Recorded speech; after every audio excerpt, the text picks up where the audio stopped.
All right, shalom, shalom, shalom. On this blessed Monday, first day of the week, I'm coming to you live from my home living rooms. As you can see, sitting on the couch, and I want to offer a commentary. Please pardon my lighting here. I got the lights toned so that I can have the best quality while I'm sitting here. And I want to offer part 2 of the commentary on Vocab Malone's discussion with Malachi, Israel. And I want to share some points. So what I'm going to do is, without further ado, let's go ahead and let's bring brother Vocab on the screen. Now let me just I'm gonna blow this up a little bit because I got my scriptures on guard. And we're gonna listen in, and I think we left off at where he was answering the question. Let's see if I can kind of navigate to that part right there. So are you saying you think it's okay? Let me back up for a second. I don't know where I am. Okay. Actually, I'll show it to you once we have this over with. And it's a great ministry. It's not about division. It's all about unity. It's all about keeping the laws through the faith of Mashiach. It doesn't matter what name you call him. You call him Mahaya or Yeshaya. You call him Yahuwah, Yeshua, Yahweh. And Yahweh Shah. We all about keeping the law through the faith of Mashiach, you know? And then you also have a YouTube page that you started. It's like, oh, I'm sorry, not YouTube. I'm sorry. Forgive me. A Facebook group called Holy Soldier of Yahweh or Yahuwah. Yeah, correct. That's something you started, correct? Yeah, correct. That's something I started. Actually, people can come in there and build, because I know you got a lot of brothers and sisters that've been indoctrinated with different camp doctrine, different philosophy, and I'm here to teach them the truth according to the scriptures. You know what I'm saying? I'm not a person that have any false doctrine or false teaching.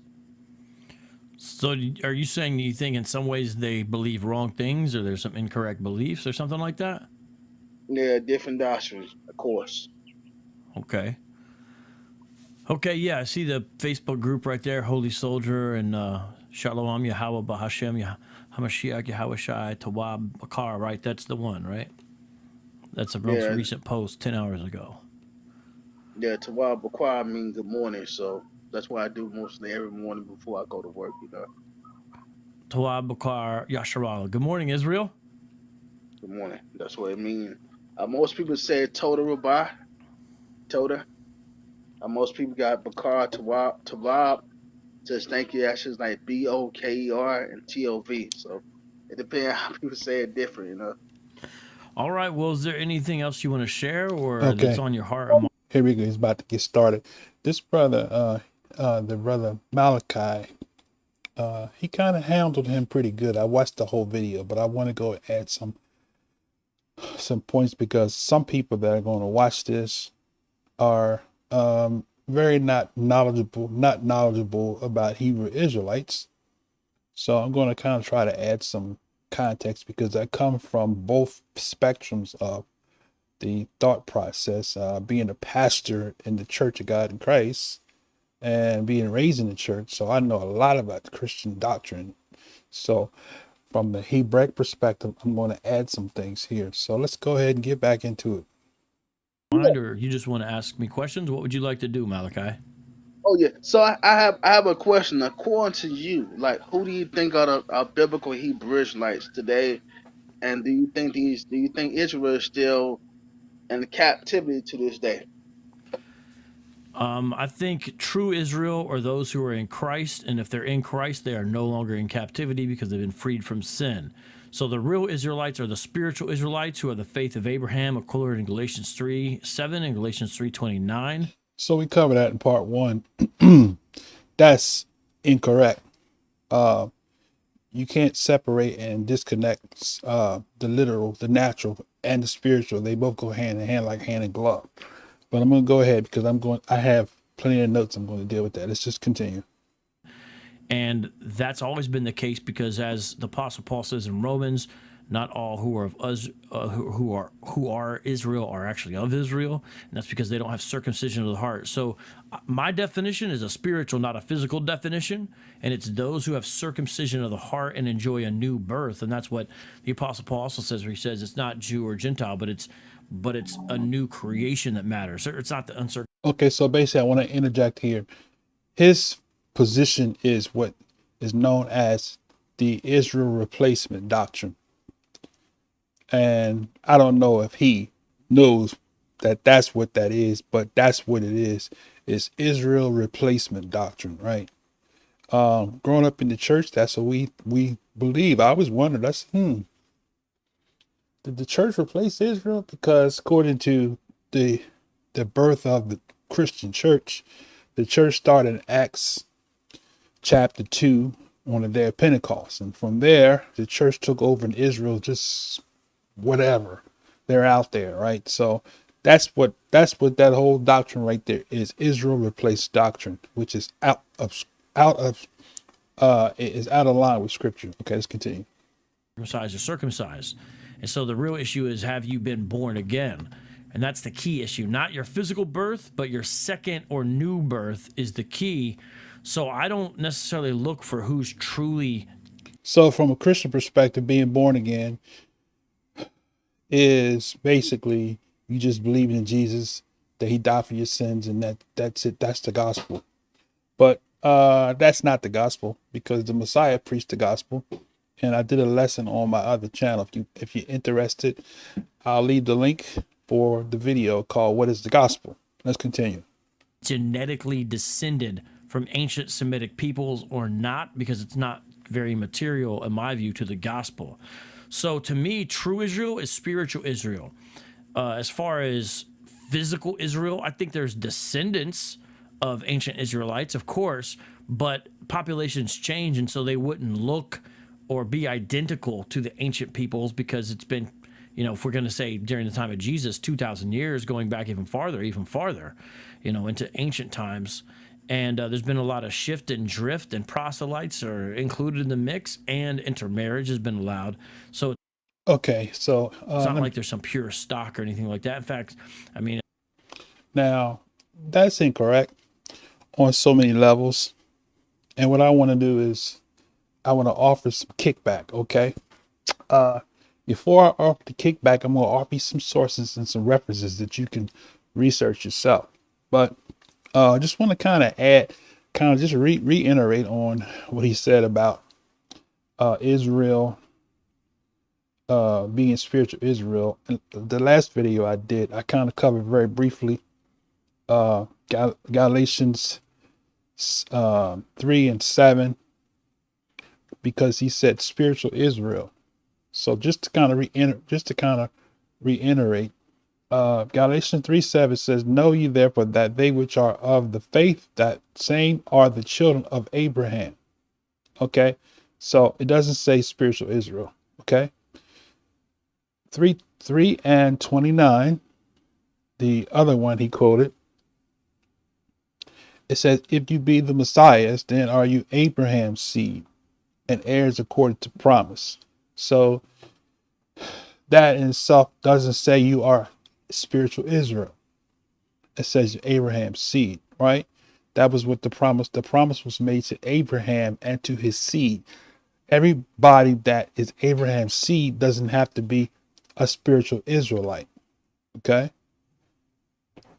Now, I want to add one more verse that most people quote, and that's Galatians 6 and 16. This is one that I believe he used in another video. I don't think he used in this video, but Galatians 6 and 16 says,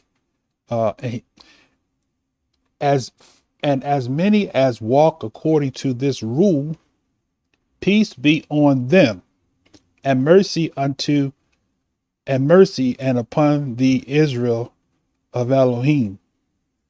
Now, what you got to see about this verse here is that there's two people in this verse, right?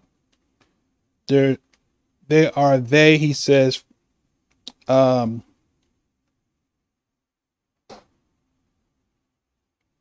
lost my place. Oh, verse 16. They be on, he says, be on them, right? So as many as walk according to this rule, that's the them. Peace be on them.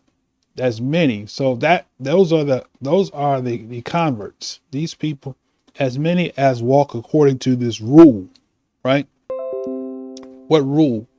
The rule he just said, right? For in the Messiah, we covered that in the previous lesson, right? The previous video. Neither is circumcision available or uncircumcision, but a new creature. So now, what Paul said in that particular text is wrong, because circumcision was the signet of the covenant with Abraham, right? So verse 16, if you want to see that, I'll put a link for the previous video. It says, according to this rule. So as many as walk according to this rule, right? He's talking about those who he was speaking to with regards to the uncircumcised, right? And then the second group of people he's talking about in the same verse is the Israel of Elohim, right? So this verse is not calling the uncircumcised the Israel of Elohim. The Israel of Elohim he's talking about the second group of people, that mercy be upon them, because in another dissertation in Romans 11, where he talks about Israel being in blindness in part till the Gentiles come in. So he's praying for Israel. So this phrase, Israel of Elohim, is not talking about anybody that believes on the Messiah, right? The Israel of Elohim is just what it says. It's the Israel of Elohim. And the other people are Gentile believers, right? Okay. Or in this particular case, the Gentiles is talking about the sons of Japheth, according to Genesis 10, right? Just a quick note. Okay. Genesis 10 tells you 10 and 2 through 5. The sons of Japheth, Gomer, Magog, Madai, Yavon, Tubal, Meshach, Tyrus. Gomer, Ashkenaz, Riphab, Togarmah, Yavon, Lisha, Tarshish, Kittim, and Dodanim. Right? He says, by these were the isles of the Gentiles divided in their lands, after their tongues, after their families and their nations. Okay? So, to be clear, the Gentiles, right, are the sons of the Europeans. That's who Paul was apostle to. He was apostle to the Gentiles. He went to the Romans, right? He went to the Galatians, right? The Gauls. That's where the Celts and the Celts and that clan came through, right? Ephesians, right? So you're talking about Greek people, Ephesians, Colossians, right? I think in Colossae you had, I think the Rhodanum was included in that clan, right? So all these people, Colossians, Ephesians, Galatians, Colossians, right? Those are all sons of Japheth that Paul was ministered to, right? Paul didn't go to any African nations, so therefore Africans were not classified as Gentiles. Paul didn't write any letters to the people in Cyrene or the people in Egypt. He went to the Gentiles, just like he said, right?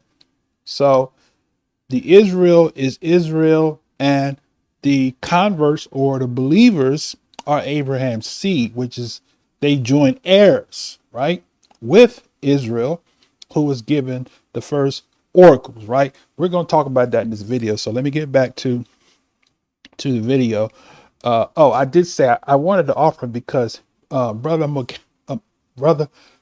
Malone, that's his stage name. His real name is John Mark. Okay. John Mark Ryder, I think it is. Okay, but Vocab Malone is his stage name. Okay. He said that population change and people change due to mixing, right? So what I want to offer is let's see if I can do this real quick. Um, Now, I mentioned, so I'm gonna give you the reference. I mentioned that Israel was in blindness in part, and that's why Paul was saying, "Mercy be upon the Israel of Elohim." So the reference to that is Romans 11 and 11. I'm not going to read it. I just want to give you the reference. Romans 11:25 through 26, right? And Romans, let's just read Romans 11 and 26 to just kind of seal that up, right? Okay, so Romans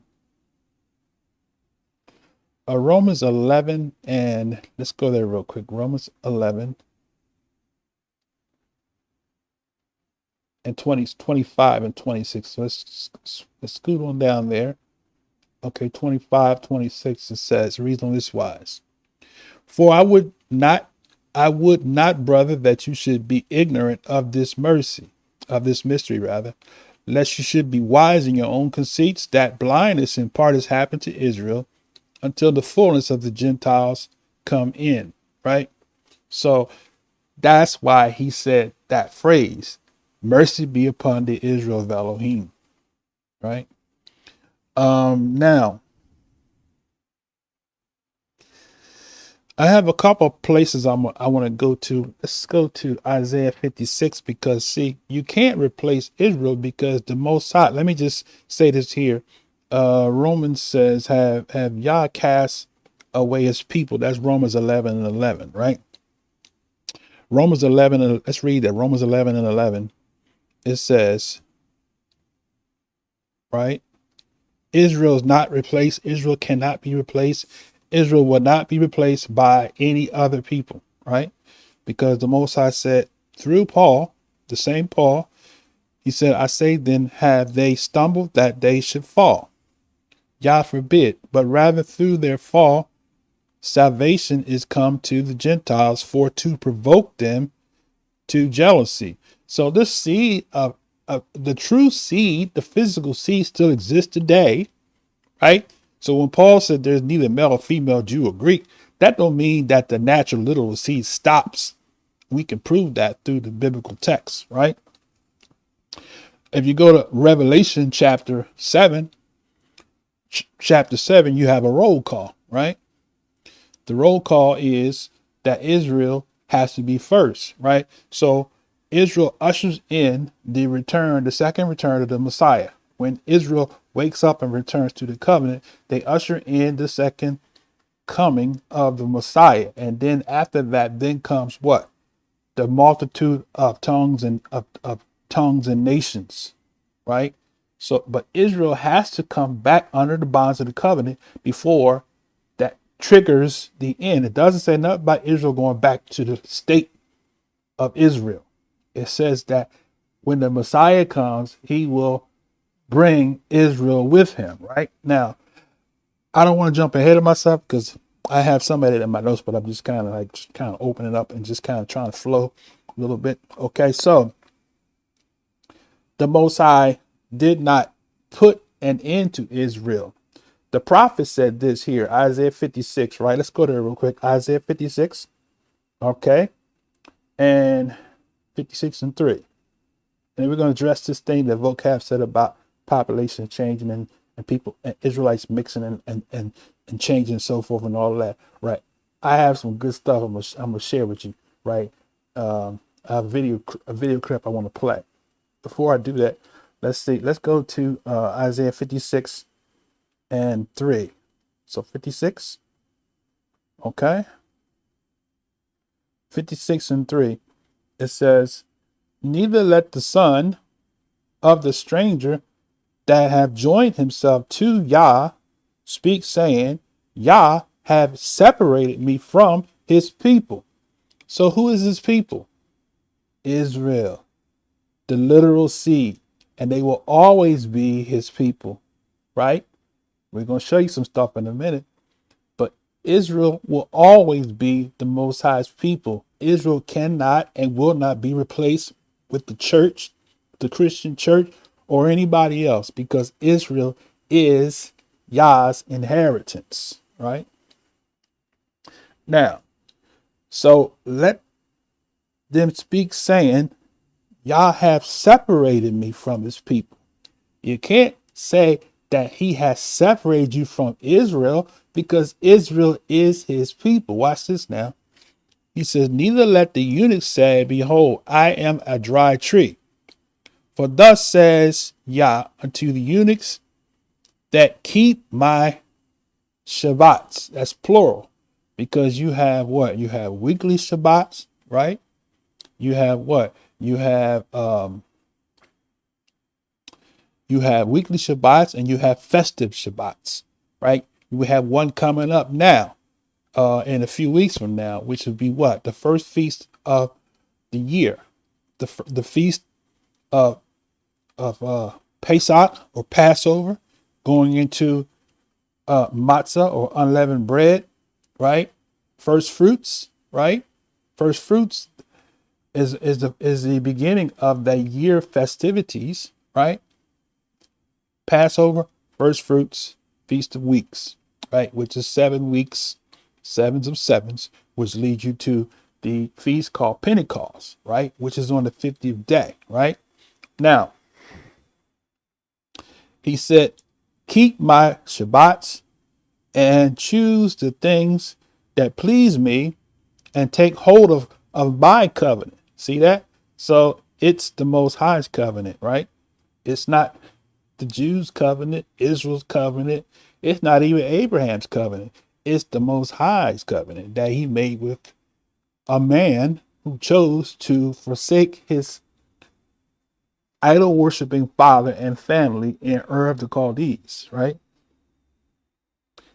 Verse 5, he says, even unto them will I give in my house and within my walls a place and a name better than sons and daughters. I will give them an everlasting name that shall not be cut off. Okay, so you can't be separated from Israel, because the Most High did what? He made Israel to be his inheritance, right? And since Israel is the Most High's inheritance, you can't replace Israel, right? Israel cannot be substituted for. Israel is in blindness in part, as Paul said in Romans. All Israel didn't go into let me just back up and say it this way. All Israel did not leave the Most High. The mass Israelites did, but some maintain, as they're called the remnant, or the elect, right? Okay. Now that's a whole lesson in itself, and I can prove to you that the elect is talking about the Israelites that are left from the seed, the literal seed of Abraham, not the spiritual seed, but the literal seed through the 12 tribes of Israel, right? Okay. So, and I'm going to end on this note as I transition into something that I want to share, right? Now, First Corinthians, let's go there real quick, right? Because I'm gonna share some extracurricular reading, right? 1 Corinthians chapter 15 reads on this wise. So go with me to 1 Corinthians chapter 15, right? And let's skip down to verse 46, right? So we go to 1 Corinthians chapter 15 and verse 46, and it reads on this wise, right? Okay, let me get down there.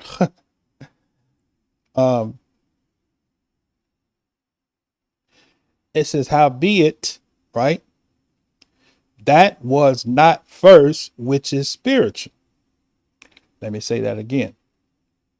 That which was not first which is spiritual, but that which is natural, and afterwards that which is spiritual, right? So you follow me? So that which is natural first. So what Brother Malone tends to do, as many Christians do, is spiritualize the text, But you have a literal, what I learned years ago when I enrolled in theological, I'm gonna be nice tonight, seminary. I almost said cemetery. The basics, what they call the basics of Bible hermeneutics. And Hermes is a deity, but that's what they call it, okay? Which is literal and figurative text, right? So many people attempt to spiritualize that which is natural. But notice what Paul said here. He said, but that which is natural, and afterwards that which is spiritual. So you can't erase the natural seed and make everything spiritual, right? Okay. Now, let me go back to Romans real quick, because it's going to clear it up some more. Okay. So go to Romans, right? And now Paul is very detailed about what he says. Let me see the verse I want, where he talks about the natural seed. Okay, hold on a second. I got to get down to where it is.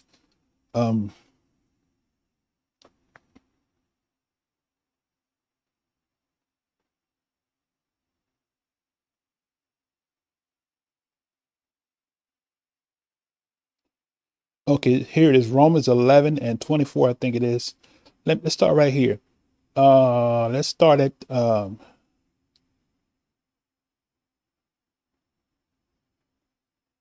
for verse 21. For if Yah spared not the natural branches, right? So who's the natural branches, right? Israel. So Israel, let me just kind of single this out so you can see, right? Go up to Romans and verse 1. It says, and I say, have Yah cast away his people, right? Yah forbid, for I also am an Israelite of the seed of Abraham of the tribe of Ben Amin. So Yah has not cast away his people, right? He has not cast away his people, right? Now I know some people want to make that to be true, but he has not cast away his people.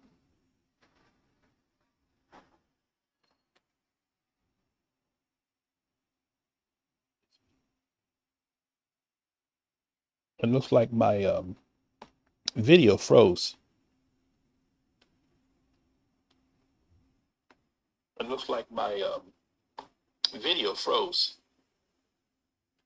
It'll catch back up. I don't know what happened. I'm working. I probably got too many tabs open here. Let's see if I can fix this right quick. Just bear with me a second. I may have to redo this over, because I want to show you some on the screen things. See if I can. Probably using too many resources here. Okay, let's see. Hold on a second. Let's go back over here. Okay. It looks like my video from. Okay, just bear with me, brothers and sisters. Just kind of try to listen in. If need be, I'll redo this on my big computer. Looks like I said, looks like my screen froze up here.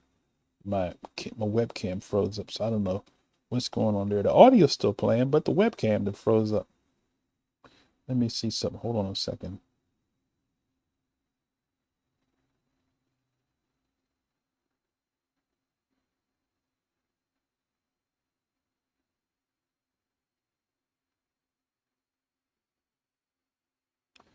That's interesting how it froze like that.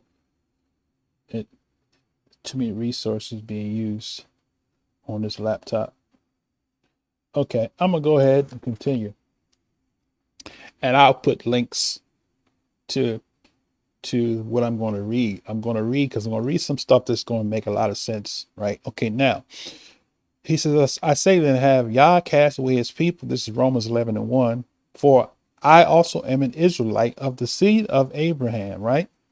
Of the tribe of Ben Amin, right?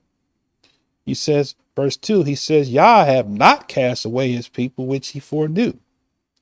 Know you not, scripture says that how Eliyahu, how he make intercession to Yah against Israel, saying, Yah, they have killed all the prophets and digged down the altars, and I am left alone, and they seek my life.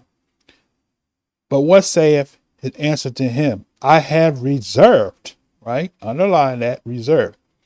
I have reserved to myself 7,000 men who have not bowed the knee to the image of Baal. Even so, that at present time also there is a remnant according to the election of Yah's favor, right? And if by favor, then is no more by works, otherwise favor is no more favor. But if it be of works, then it is no more favor, otherwise work is no more work, right? Now, verse 7 says, what then Israel had not obtained that which he seek for, but the election have obtained it, and the rest were blinded. See that? So this election is talking about Israel, those that obtained, right? Those that are elect, right? According to election, right? Those that are elect, right? According to. All right, let's see. I was checking to see if my screen got back on track, but nonetheless, let's continue. So now I want to jump back down where I started in verse, what was that, 21? For if Yah, this is Romans 11:21, spared not the natural branches, take heed lest he also spare not thee, right? So who is he talking about? He's talking to the Romans. The Paul was the apostle to the Gentiles, the Romans. Behold, therefore, the goodness and the severity of Elohim on them which fell severely, but towards you goodness, if you continue in the goodness, otherwise you shall be cut off. Now, seems like to me, Paul is talking about works. But you was taught that we don't have to do any works.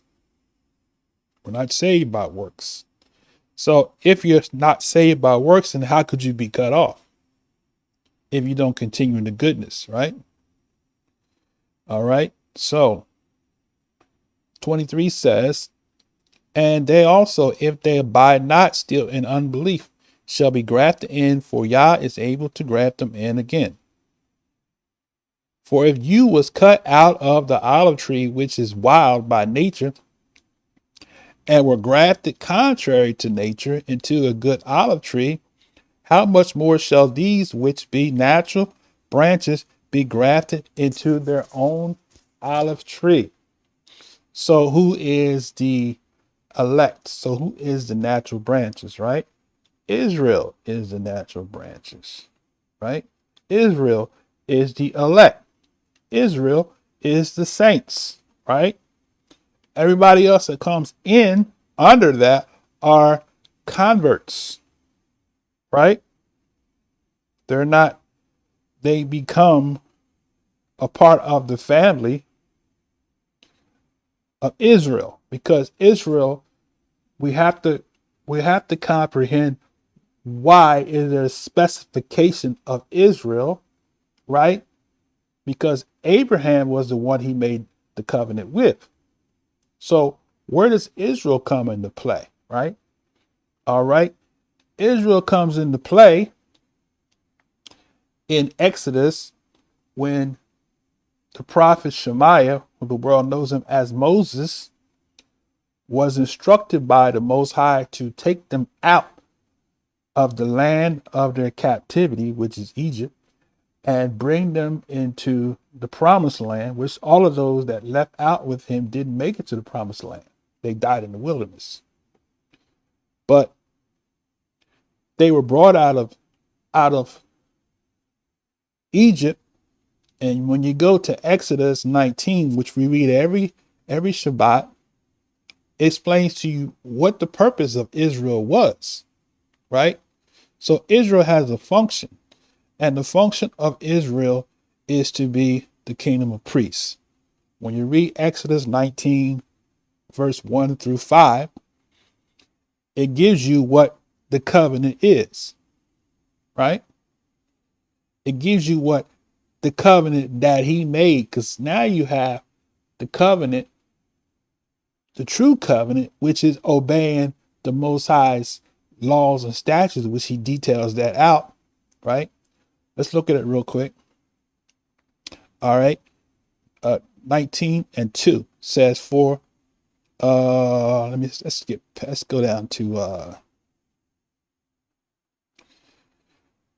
verse 3 says, and Shemaiah went up unto Yah, and Yah called him out of the mountain, saying, thus shalt thou say to the house of Yaakov and to the children of Israel, right? You have seen what I did to the Mizraimites, and how I bore you on eagle's wings, and brought you to myself. Now, therefore, if you will obey my voice indeed and keep my covenant, then you shall be a peculiar treasure unto me above all people, for all the earth is mine. And you shall be unto me a kingdom of priests and a set apart nation. These are the words which thou shalt speak unto the children of Israel, right? So that was the covenant, right? That whenever you read Israel broke the covenant, that's the covenant they're talking about, right? Because in the next chapter, you go to chapter 20, when the Most High gave them the law, statutes, and commandments, we gave them the commandments. Thou shalt not do this, and thou shalt serve Yah with all thy heart, ... right? When he gave them that, and they saw the thunder and lightning, they got afraid, and they said, look, we know we made a vow. We said we would be the priesthood, but you speak to Shemaiah, and we'll hear him, right? So that covenant was the covenant that Israel broke, but that same covenant has to be renewed. That's what the new covenant is all about. It's about renewing that covenant that the people came out of the land of Egypt had made. They made a vow, and that vow must be fulfilled. So the nation of Israel as a whole, not the sons of Aaron, but the nation of Israel as a whole, has to be reinstated back to their rightful place of being a kingdom of priests, right? That's what has to happen, right? All right. So now, having said that, now we clear with the purpose of the function of Israel. Now, I said I was going to give you some extracurricular reading, because Brother Vocab says something about the populations change, and Israel apparently, according to him, mixed.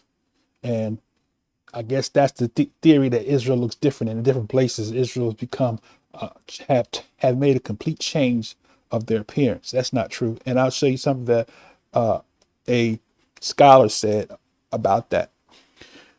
This reference is, let me see if I can get my video to cooperate with me now. Can I get my screen? Can I get my desktop to work? Let's see. Can I get my desktop? If I can get my desktop to work, I won't worry about me coming on the camera. I want the desktop. I want you all to see the desktop. Okay, let's see if I can do this here.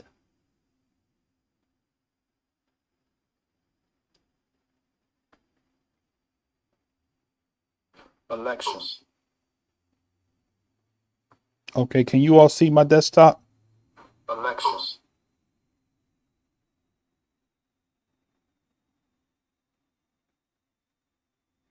Let's see, hold on a second here.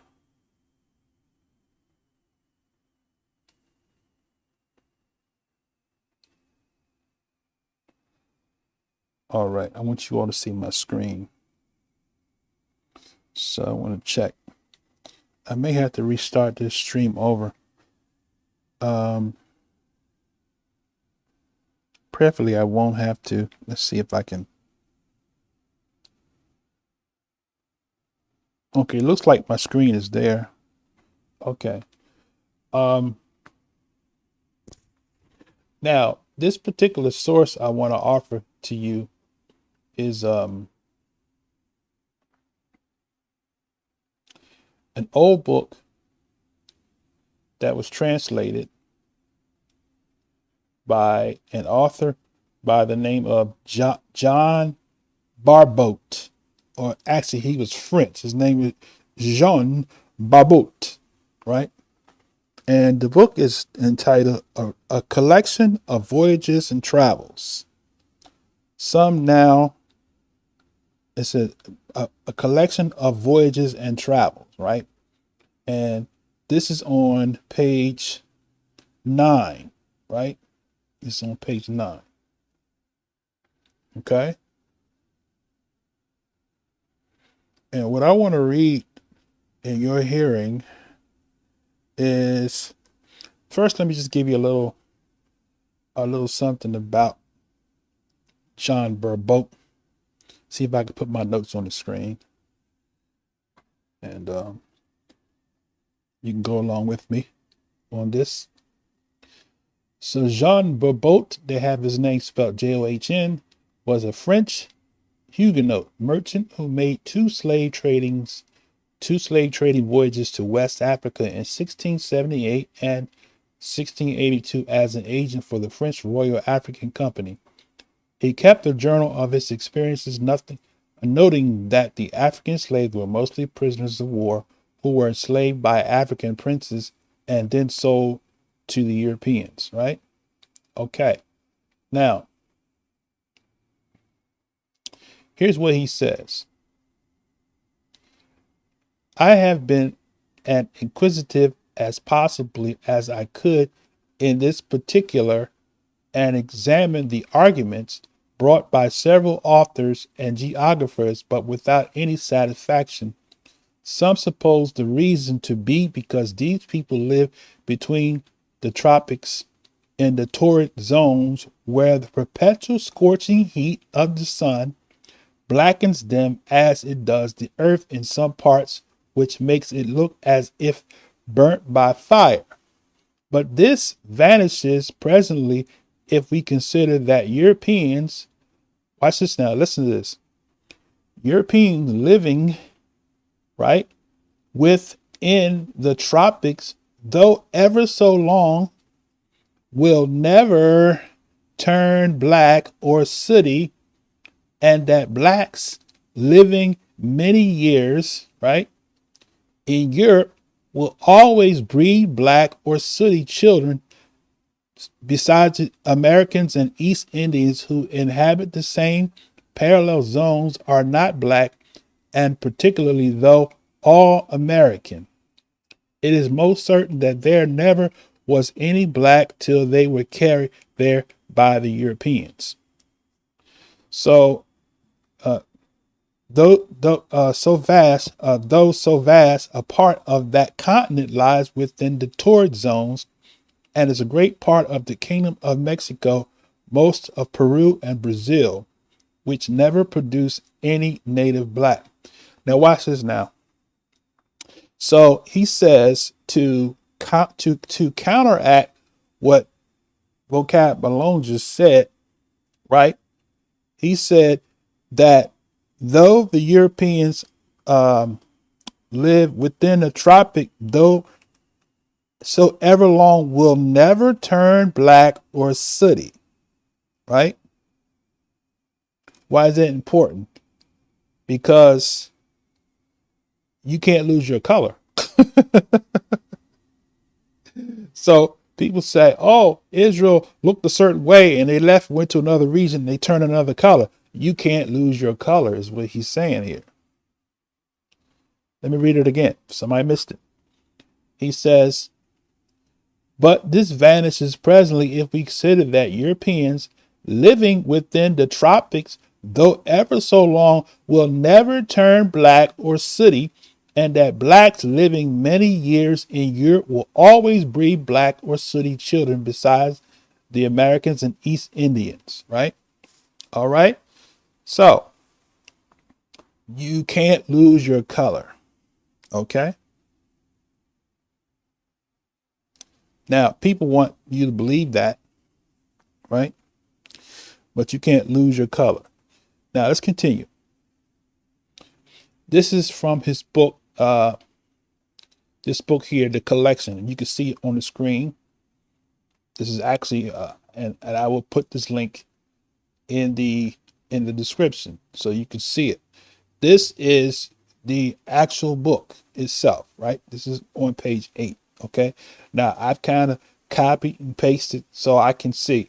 But in case you think I'm making things up or I'm lying, right?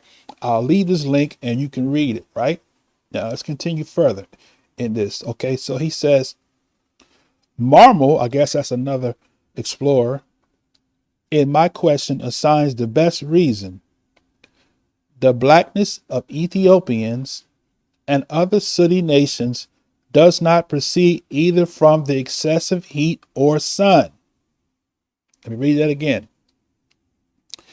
He says the blackness of Ethiopians and other sooty nations does not proceed either from the excessive heat of the sun or from the extreme dryness of the land or other things aligned by astrologers.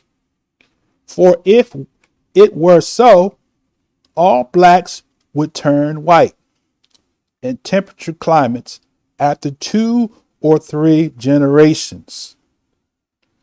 And the Europeans in like manner would turn black in the Negro countries. You got to see this, brothers and sisters.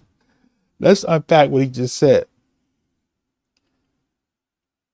He said, because people lie, but these resources don't lie.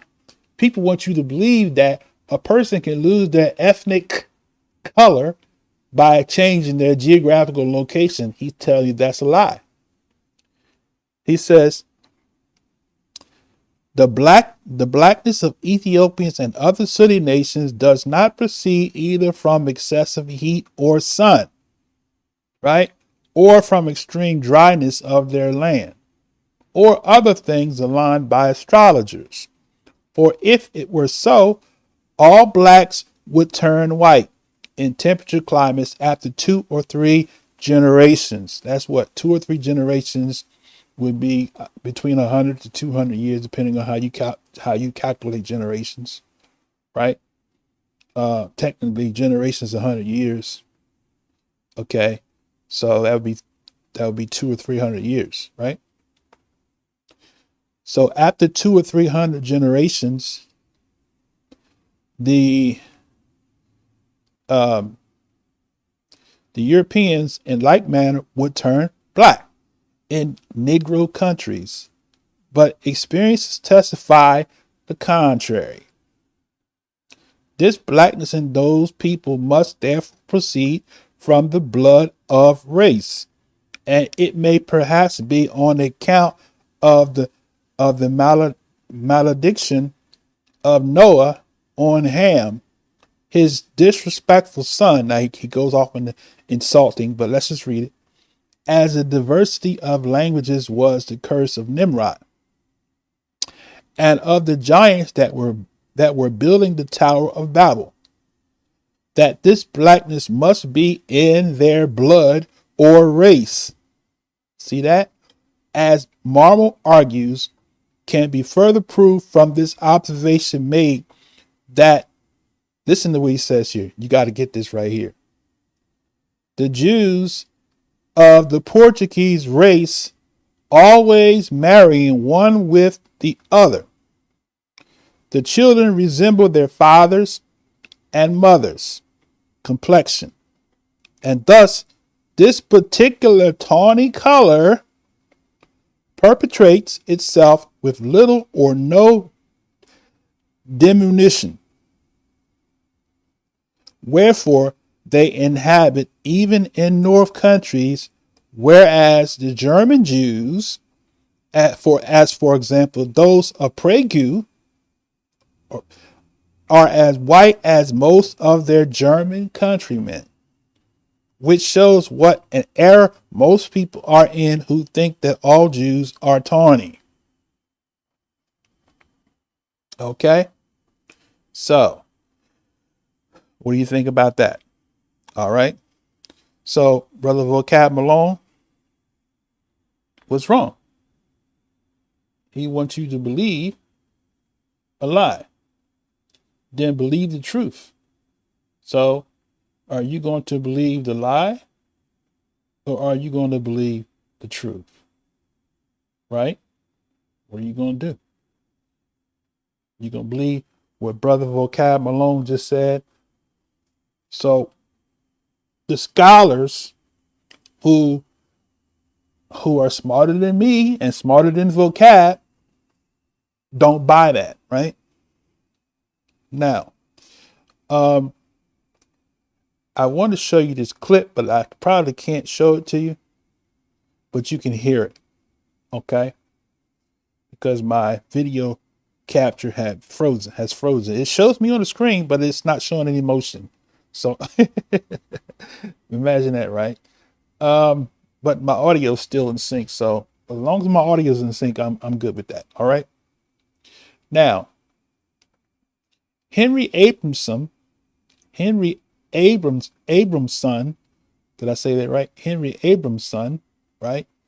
Was asked a question in a 26-minute in a video, about an hour video, but we're gonna play some excerpts from that. When did the Ashkenazi become white? Right? Now, because I'm having issues with my stream, I'm gonna leave the link there. But basically, in a nutshell, he goes on to say that the modern Jewry descended from 4 Italian women. Let's see. Let me see if I can play that part right there. See if I can play it. See if you can hear it. Okay.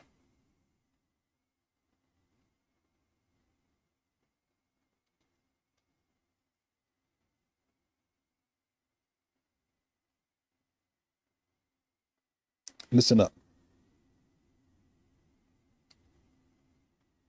This is attested not only in the literary record that we have of the origins of Ashkenazim, but we also have some interesting DNA evidence that predates this particular study from Erfurt that even shows that roughly half of Levites who come from Ashkenaz are descended from just 4 women, 4 presumably Italian women who marry Jewish men. And Judaism is matrilineal, so, and these are going to be, you know, the central representatives of rabbinic culture. So we assume there was some conversion going on there. So now let me back up for a second. So this is a Jewish rabbi saying this. This is not somebody anti-Semitic. This is a Jewish rabbi saying this himself. He's telling you where. Let me back it up so you can hear what he's saying. Right. That is at what? How many minutes did I say that was at? That's at 26 minutes. Okay, let's do it again. All right. Is it 26 minutes? Let's back up for a little bit. Let's see. Hold on a second. Let's try that again. I'm gonna restart that. Okay. Let's go back in here. Let's close my Voyages down, my link down. Okay. Let's re-hit that. Let's start right about here. We're gonna start at this part right here. Okay, we're gonna play it again. We're gonna start right here. Okay, listen in.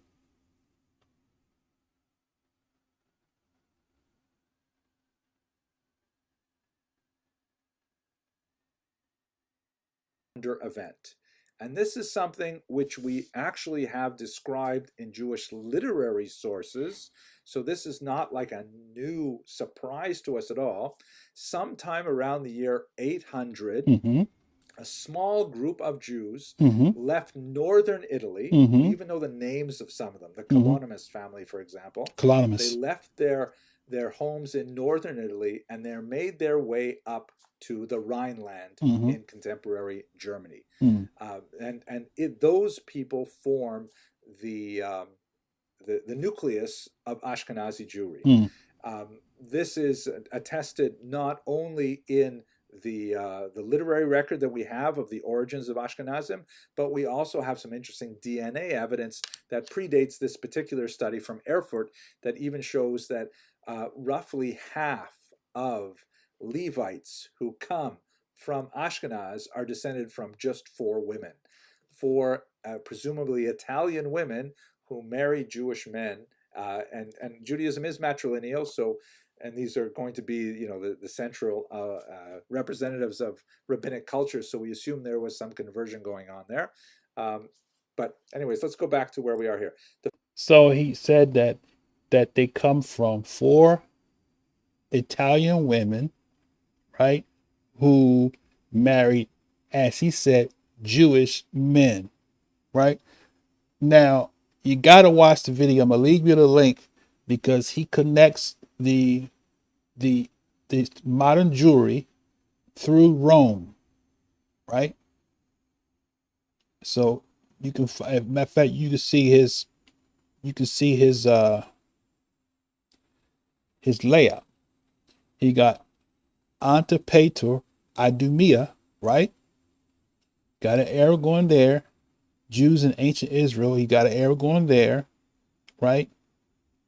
North Italians, and the arrow's going up to modern Ashkenazi Jews. 100,000 Jews sent as slaves to Rome in the 1st and 2nd century, right?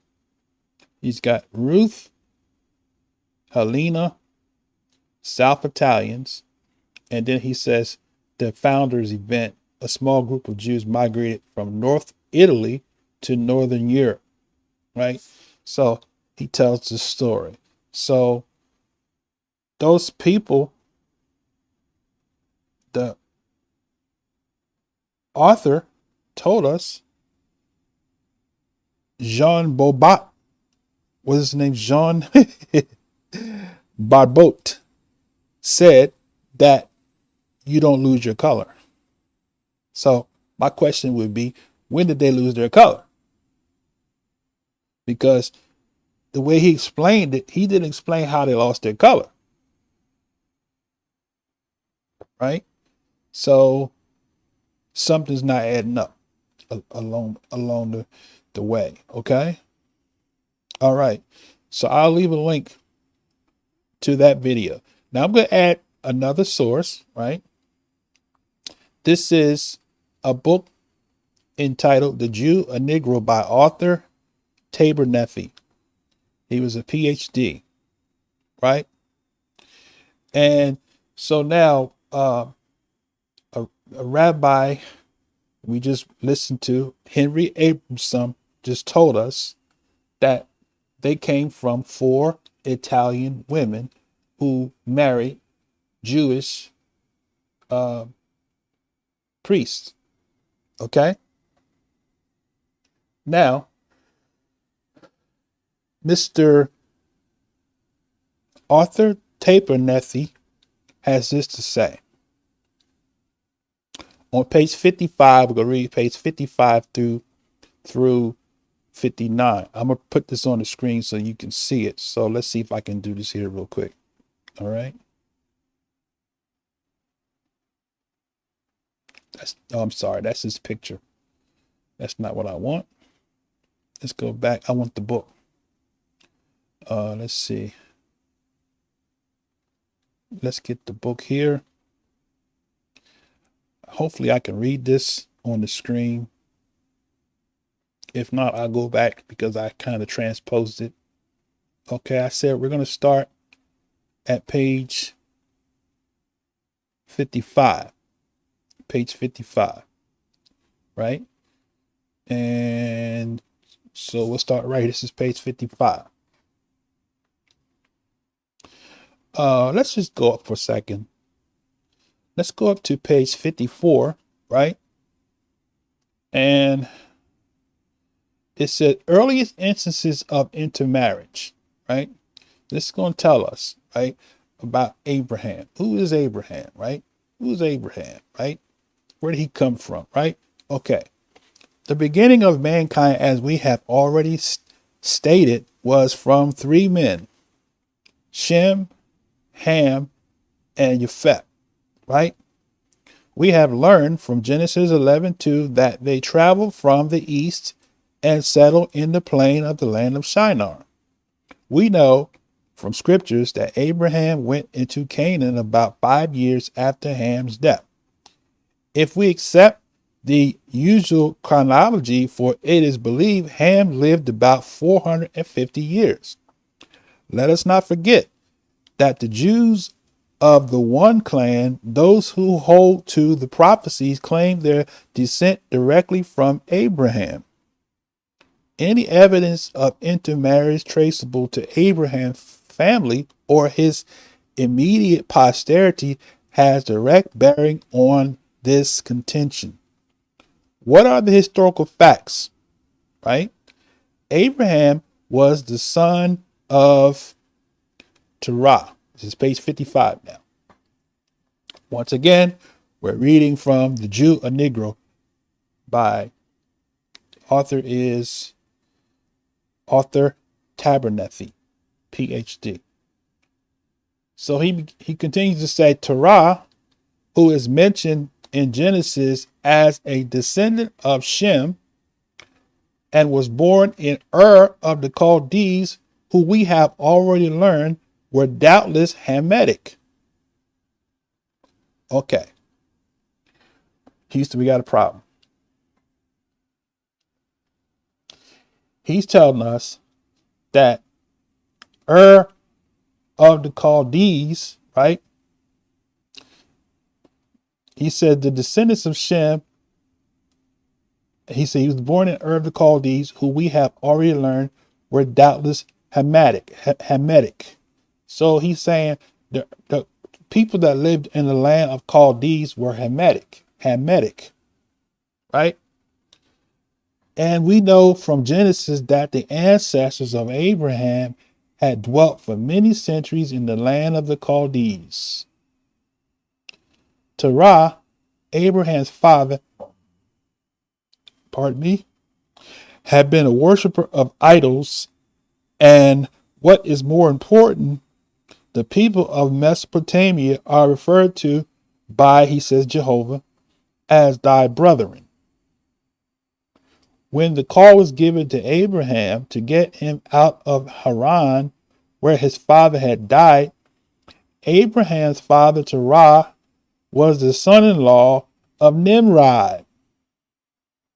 According to Eastern authorities, this would give us added proof of the descent of Abraham himself from Negro ancestry. Did you hear that? Let me read that again. He says Abraham's father Terah was the son-in-law of Nimrod. According to Eastern authorities, right? This would give us added proof of the descent, direct descent of Abraham himself from Negro ancestry. Let's unpack that right now, okay? So this man right here, right? Let me show you his pictures again. This is not this is not a black Hebrew Israelite. This is him right here, right? He said, here's some other pictures of him. Let's see. He said, I don't know if that's him or not. Is that him? I guess these are him. These are all him, I guess. Looks pretty black to me, right? He looks pretty black, right? He's like a black Hebrew Israelite, right? He said that Abraham himself was a Negro, right? Had Negro ancestry. He said, let this fact be further borne in mind. It was in the lower part of the Tigris-Euphrates Valley. The Semitic family mingled with the people already in possession of the soil and formed a mixed people known as Chaldeans. And it was from the land of the Chaldeans Abraham was born. Okay? So he's saying that there were Negroes in the Mesopotamia that mixed with the Semitic people. That's kind of like what Zondervan says, that Ham is the father of the dark races of people, but not the Negroes, right? So now we understand now what he was saying. Now Zondervan publisher wanted their spokesperson want to kick back now and say it doesn't mean that. Whereas when you go in the same Zondervan book, right, and look under Ruddy, right, and it says that ruddy means red, like King Dawid, fair complected. It said, and he says that they weren't dark skinned like the Hebrews. So we got a problem because Mr. Zondervan's spokesperson said that don't mean that the so-called Negroes are Shemites, but then in the same mouth, in another descriptive portion of the Compact Bible Dictionary, he says that the Hebrews were black, dark skinned, tawny. All right. So somebody lying to you by telling you that so-called Negroes are not Shemitic when he said Abraham himself was a Negro. Look at it again. Let's read it and let's heed it. Let's rub it in. Let's rub this in vocab Malone's nostrils. Somebody tag vocab. Tell him, come on, somebody talking about him. Come on, tag him in. Tell him, come on in. He says, once again, Abraham's father, Terah, was the son-in-law of Nimrod. According to Eastern authority, not according to Africa, right? Not according to the African Americans, not according to so-called black Hebrew Israelites, but according to Eastern authorities, it says, this would give us added proof of the direct descent of Abraham himself from Negro ancestry. Father of the nation was a Negro. That's what this man is saying. He said it. This is not words of an angry black Hebrew Israelite. This is the words of author Abernethy. Let's bring it back up on the screen. Let's show the world who he is now. This is who's saying this, right? I like the other picture I had of him up.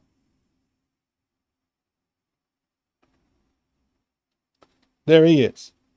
Look at him. He looked like a black Hebrew Israelite, right? He's a black Hebrew Israelite, right? Oh, I tell you, this gets good, right? Let's go back. All right.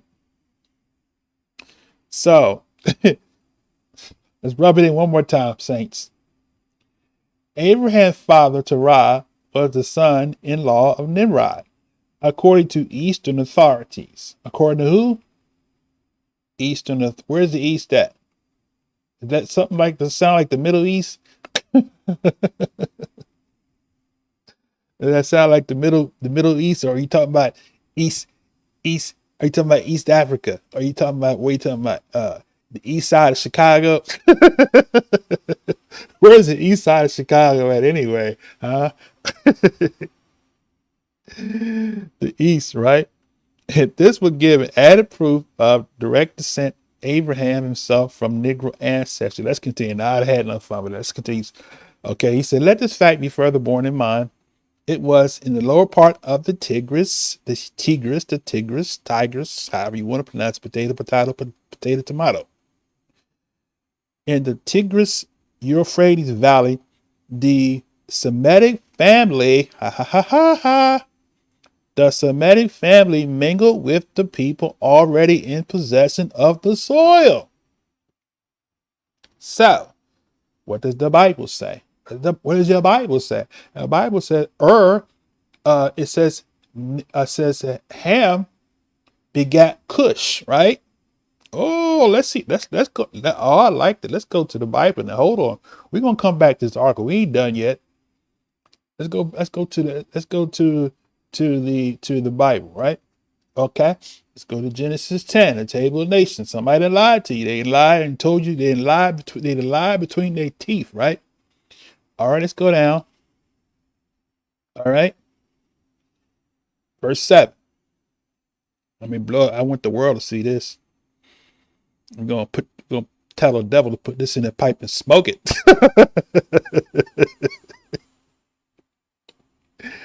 The sons of Cush, right? Seba, Havilah, Sapta, and Ra'ama. Ra'ama. That's how you say that. Ra'ama. And Sapteka. The Saptecha. Right? And the sons of Ra'ama, Sheba, and Dedan. Right? Cush begot Nimrud. A Cush, right? Also known as Cushi. Cushi means black. Cushi means black. Cushi begat Nimrud. Or as you say, Nimrod. Nimrud. Gotta roll that R. He began to be a mighty one in the earth. Who is that? Nimrud. So Cushi, right? Blackie begat Nimrod, who is what? Blackie Jr.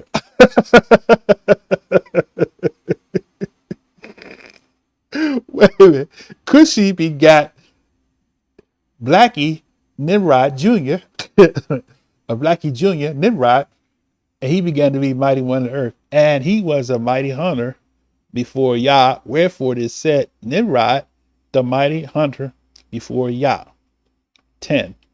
The beginning of his kingdom was Babel, and Erech, and Chad, and Calneh, in the land of Shinar, right? Out of that land went forth Asher. That's where the Assyrians, right? That's where the Syrians live. Asher, and built Nineveh, and the city of Rehoboth, and Calah, right?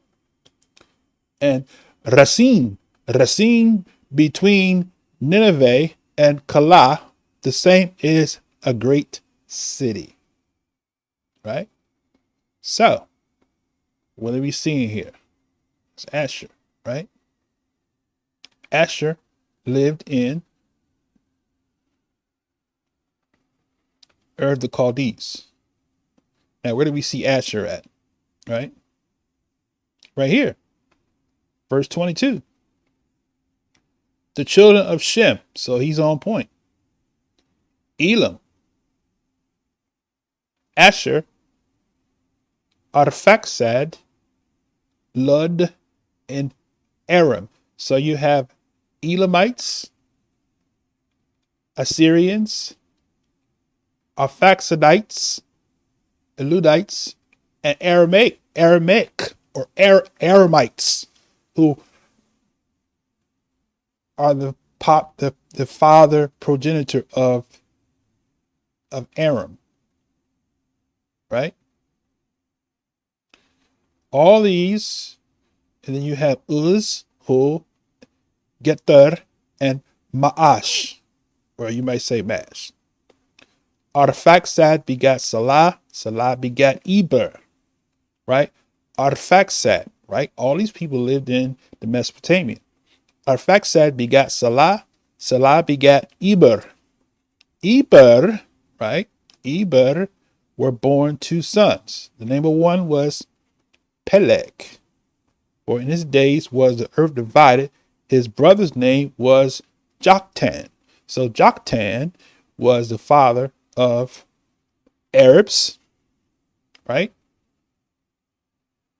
And Peleg was, let's continue. Joktan begot Almadad, Shalef, Hazamavet, and Ira, and Hadoram, and Uzal, and Diklah, Obal, and Abimael, and Sheba, right? Ophir, Havilah, Yobab, and all these were sons of Joktan, right? So there's another source, I won't give it to you now, but there's another source that tells you that Joktan was the father of the Arabs, not Ishmael, as is commonly taught in Christendom and in other circles, that the Arabs are descendants of Ishmael. That's not correct. Joktan, right? If you need further proof of that, reach out to me, send me an email, or comment on the video. Say, brother, can you give me that source? I'll give it to you, right? But Joktan was the father of the Arabs. Verse 30. And this is actually, we actually learned it from Eastern sources, right? And their dwelling was from Misha as I go toward Sephar, right? A mountain of the east. So these Sephars are the ones that actually eventually immigrated into, I should say, northern Israel with the Samaritans. That's another lesson for another day. We'll deal with that later, right? These are the sons of Shem after their families, after their tongues, and their lands and their nations. So all of these people, the Shemites, right, all lived in Mesopotamia. Now, our beloved brother told us that the Shemites, right,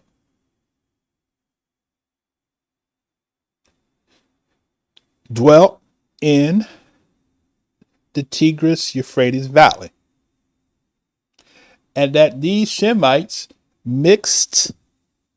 mingled with the people already in possession of the soil.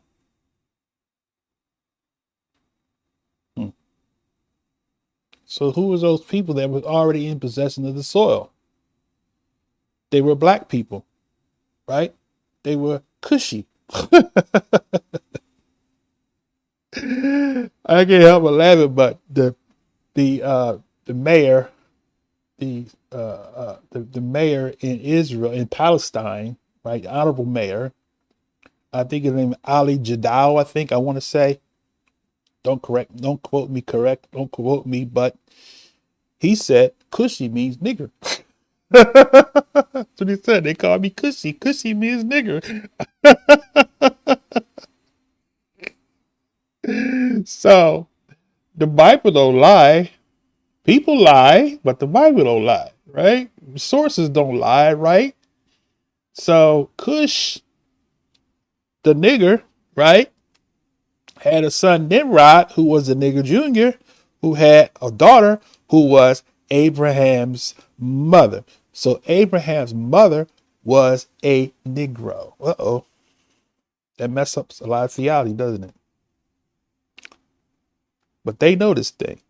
The people that study history, they know this, right? They wrote about it. We're reading it right now. You don't think that Mr. Abernethy was he got a PhD. You don't think he did a lot of reading? He knew about this stuff, so he wrote about it, right? Okay, let's continue. Abraham's father, Terah, was a son of Nimrod. Once again, this is rubbing in one last time. According to Eastern authorities, this would give us added proof of the direct descent of Abram himself from Negro ancestry, right? So now, we read here about the Chaldees, right? We're on page, 55? Let us take the case of Shemaiah or Moses, by whom the laws against intermarriage were directly delivered, and from whom, if anyone, we would rationally expect the most conclusive testimony as to the correct application of the law. Shemaiah lived on terms of the closest social intimacy with the Egyptians. Right? It is assured by manner in which he conversed with Pharaoh, and indeed by very fact of his discovery and the adoption by the daughter of Pharaoh just after his birth. Right? So he says, we have learned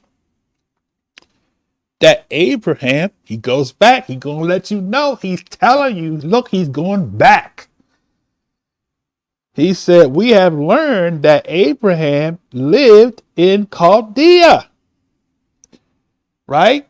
So Abraham, he tells you, Abraham lived in Chaldea among the Negro Cushites in the Mesopotamia. Right? Now, somebody want to lie to you and tell you Egyptians wasn't black. They were olive skin.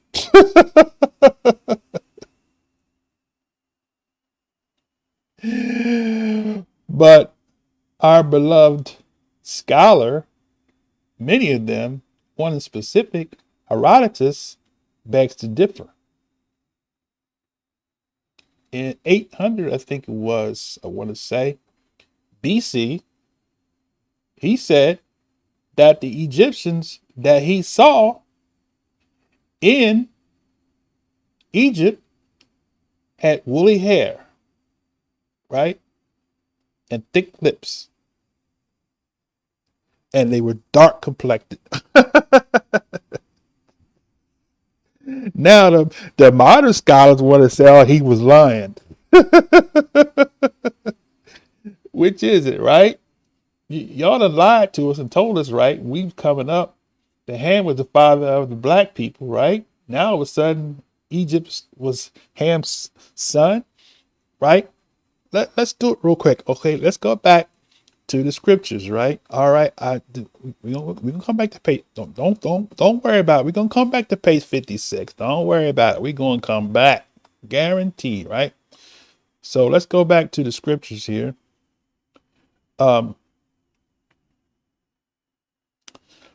Let's go back to the scriptures because somebody's in lied to us, right? So Genesis 10 again, this is the table of nations. This is the table of nations that, see, the Most High made sure we had a record to go back to because people lie, right? So just in case somebody is saying, man, these black Hebrews, like they just want to be Israel. We don't want to be nothing but the truth. If the shoe fits, then we want to wear it, right? If the glove fits, then no, we not gonna be like OJ. The glove don't fit, we must have quit. Right? I'll take that too. If the glove don't fit, we must have quit. But this glove fits. Look, check it out. Verse 6. The sons of Ham, right? Ham, right? Hot, Ham, right? Tropical, right? Cush. Oh, so now look, check this out. You got to get this straight now. How could Cush be black and Mizraim be Middle Eastern looking?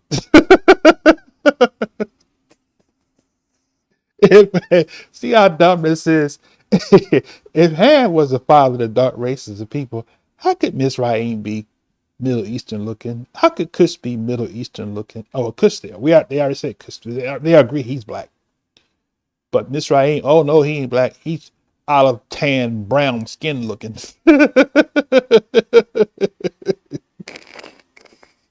Somebody that lied, man. Right? Mizraim, foot, right? Foot. Man, I wish I could come on the screen, but my camera doesn't lock. I can't come on the screen so I can laugh at y'all. But you can hear me laughing, right? All right, Mizraim, foot, and Canaan. So, oh, wait a minute. Hold on a second. Canaan was Ham's son? Wait a minute. We got a problem, Houston. Because if Ham was the father of the dark races people, Brother Zondervan said that, right? He can't take it back now. It's in print. We can sue him for For what? Play. What is it? Play. What is it? Not plagiarism. What is it called? When somebody misrepresents. Y'all know what I'm talking about.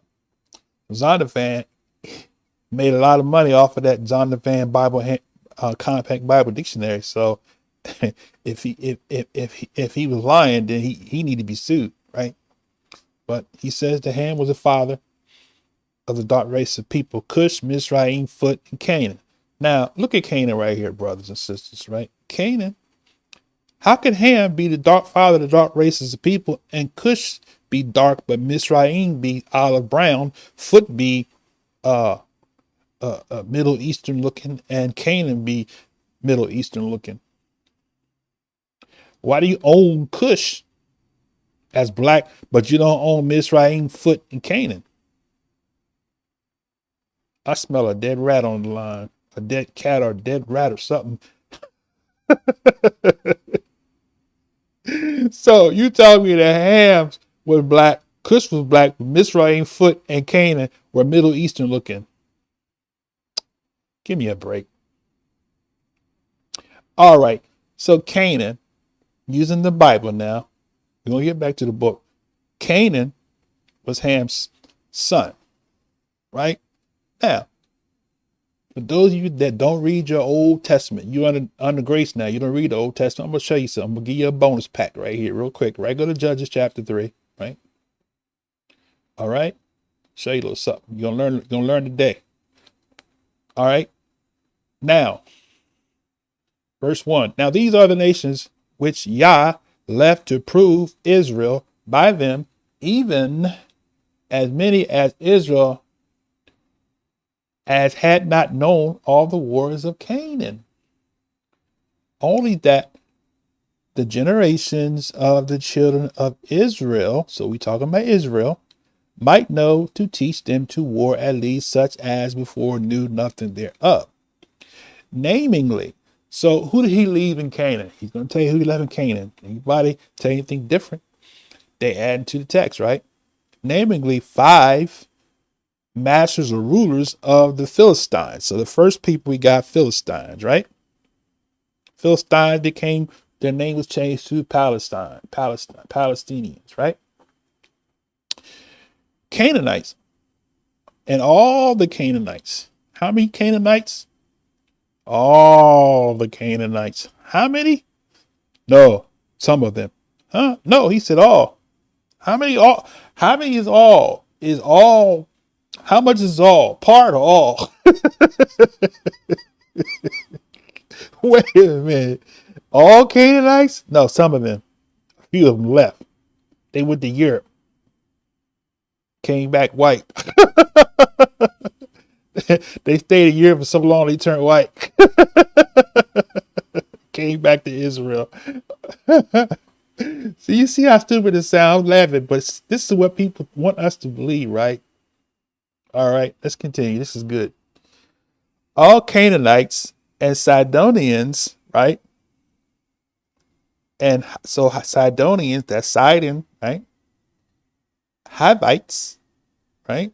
Look at that. Hivites that dwell in Mount Lebanon. I've been there and I've seen some that still look black. I saw one. I had a conversation with him. He was speaking an ancient language. I couldn't understand what he was saying. He couldn't understand me, but we had a conversation on the street. We did sign language to each other. He says, from Mount Lebanon, from Mount Baal Hermon unto the entering in of Hamath, right? Verse 4, he says, we're going to show you, you're going to see something real good. Don't touch that dial. You're going to see something real good here. Matter of fact, tell somebody, tag somebody, tell them, say, this brother's online. He's reading from the Bible. He's proving that Abraham was a Negro. He said Abraham was a Negro. I didn't say it, the man said it. All right. And they were to prove Israel by that by them to know whether they would hearken unto the commandments of Yah, which he commanded their fathers by the hand of Shemaiah. Right? And the children of Israel dwelt among who? The Canaanites. Who? The Hittites. Who? The Amorites. Who? The Perizzites. Who? The Hivites. Who? The Jebusites. Right? So all these people, now hold on to your horse now. When you see this next verse, you're going to fall out your chair and you're going to commit suicide. No, I'm kidding. The next verse. But before I say that, so these are all Canaanites, right? Now, remember now, we just told you that Canaan was the son of Ham, right? Right here, right? All right, let's go back in now. All right. I went the wrong way. Okay. So, verse 6, here it is. You might need a drink after this, vocab. They took their daughters. They took the black Hamitic Canaanite daughters to be their wives. That's not bad enough. They took their daughters, so the Shemitic Hebrew Israelites took the daughters of the black Canaanites as wives, right? And gave their daughters, they gave them Israelite, Semitic Israelite women to who? To the sons of the black Canaanite boys, and serve their deities.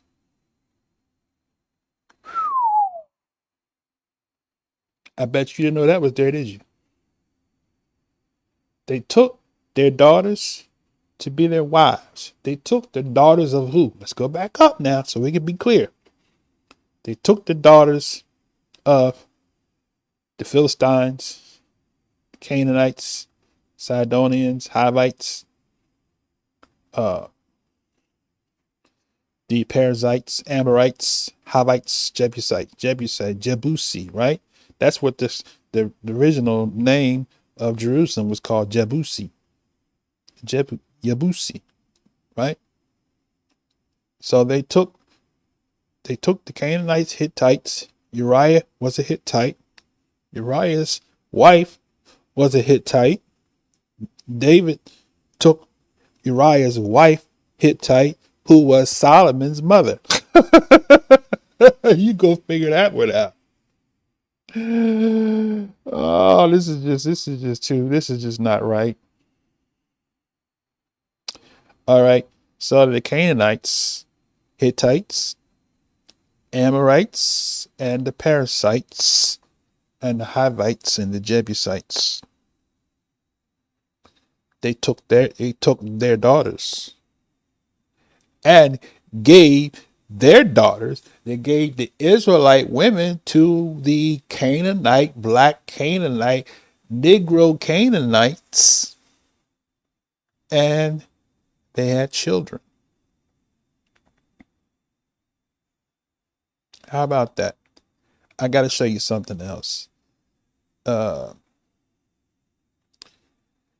If you keep going, you'll see Israel did the evil. And the next verse said, the children of Israel did evil in the sight of Yah, forgot Yah, and served Baalim and the groves. Right? Therefore, the anger of Yah was hot against Israel, and he sold them into the hand of who? Cushan Rishathaim. Huh. How about that? Did you know that was in the Bible? Who is this? Cushan, right? He was a descendant of Cush. Cushan Rishathaim.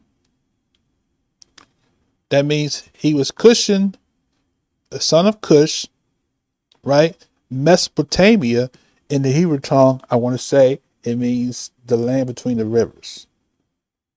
Right. Aaron Naharaim, the land between the two rivers, Euphrates and the Tigris. Right? So that's where you get Cush, Cushan, Rish Athaim. The Cush, the king of the land between the rivers, or the king of Mesopotamia. And the children of Israel served Cushan Rishathaim 8 years. Right? I just wanted you to see that, right? Now, let's go back in to our where am I at here? I'm gonna get myself together here.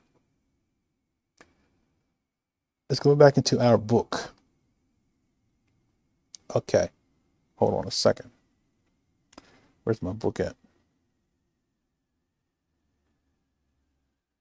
Right here. Okay. Now, so I wanted you to see that, right? So it says that the Egyptians, Abraham lived in Chaldea. We know that Nitocris and Sesostris, queen and king of Egypt, were Ethiopians, Hamitic, and certainly Negroes. Vocab. Ding, ding, ding, ding, ding. Wait a minute.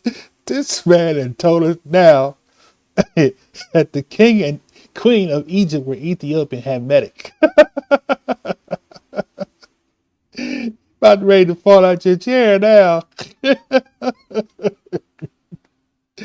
I bet you won't play this video and do a live stream commentary. Whoa! Did you just see what we just read? I must blow this up. Let me see if I can make it bigger so y'all can see it. I want the world to see this.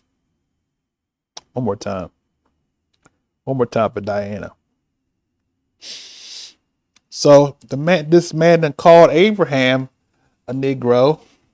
Now he goes a step further and said Abraham lived in Chaldea. We know that the Nitocris and the Sesostris, queen and king of Egypt, were Ethiopian. And he has a parenthesis, Hamitic. And just in case you don't know what he's talking about, he said, and certainly Negroes.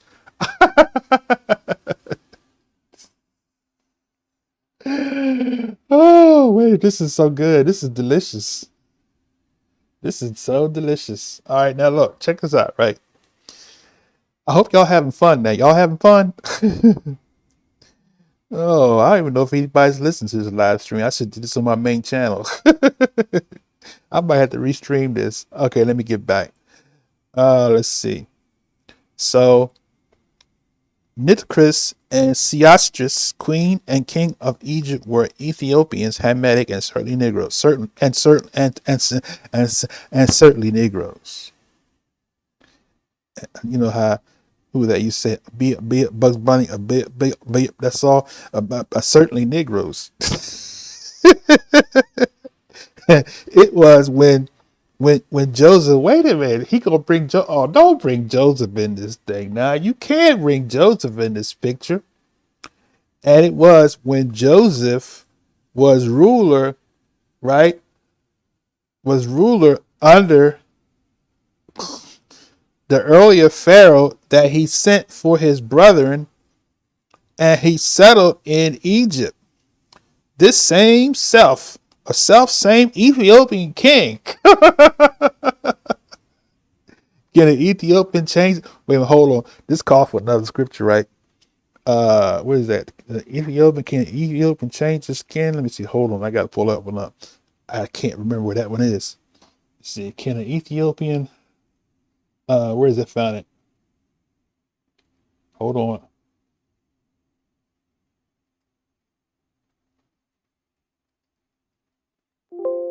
You got to pull up. There you go.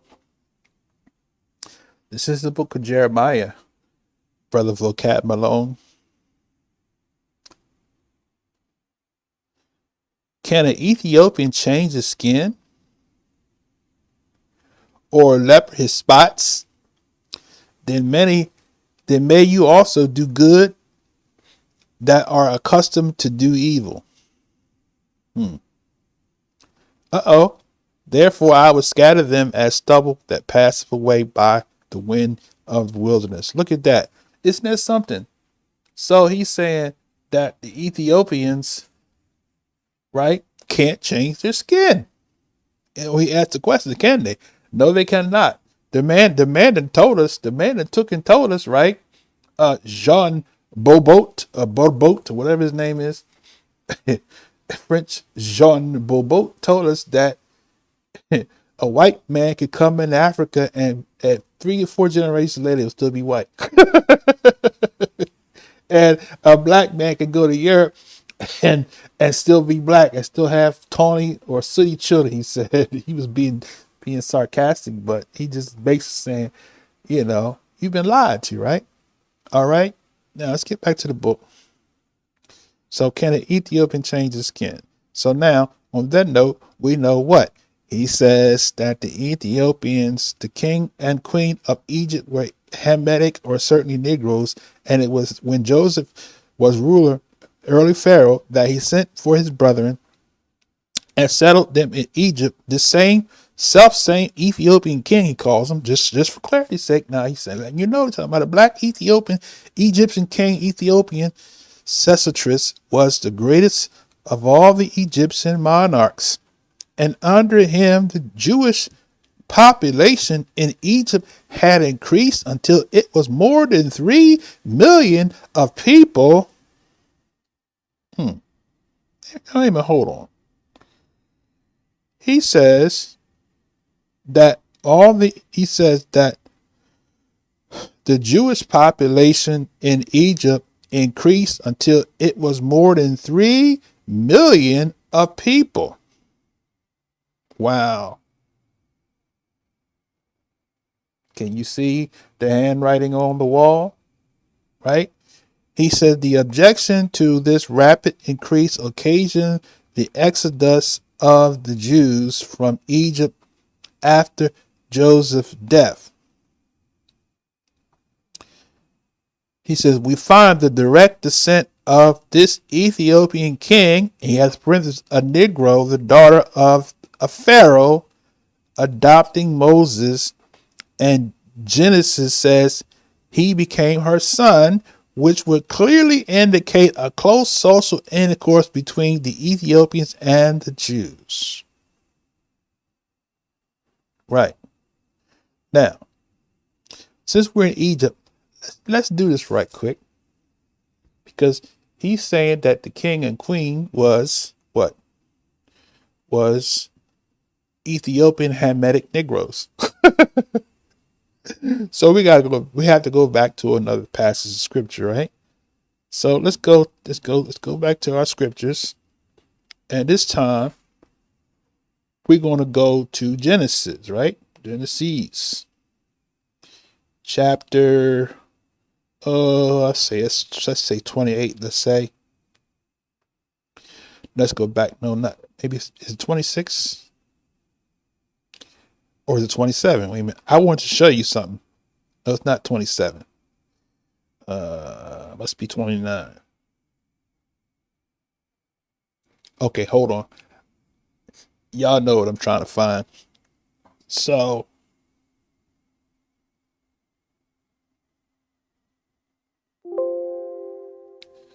okay. No, that's not what I want. Hold on.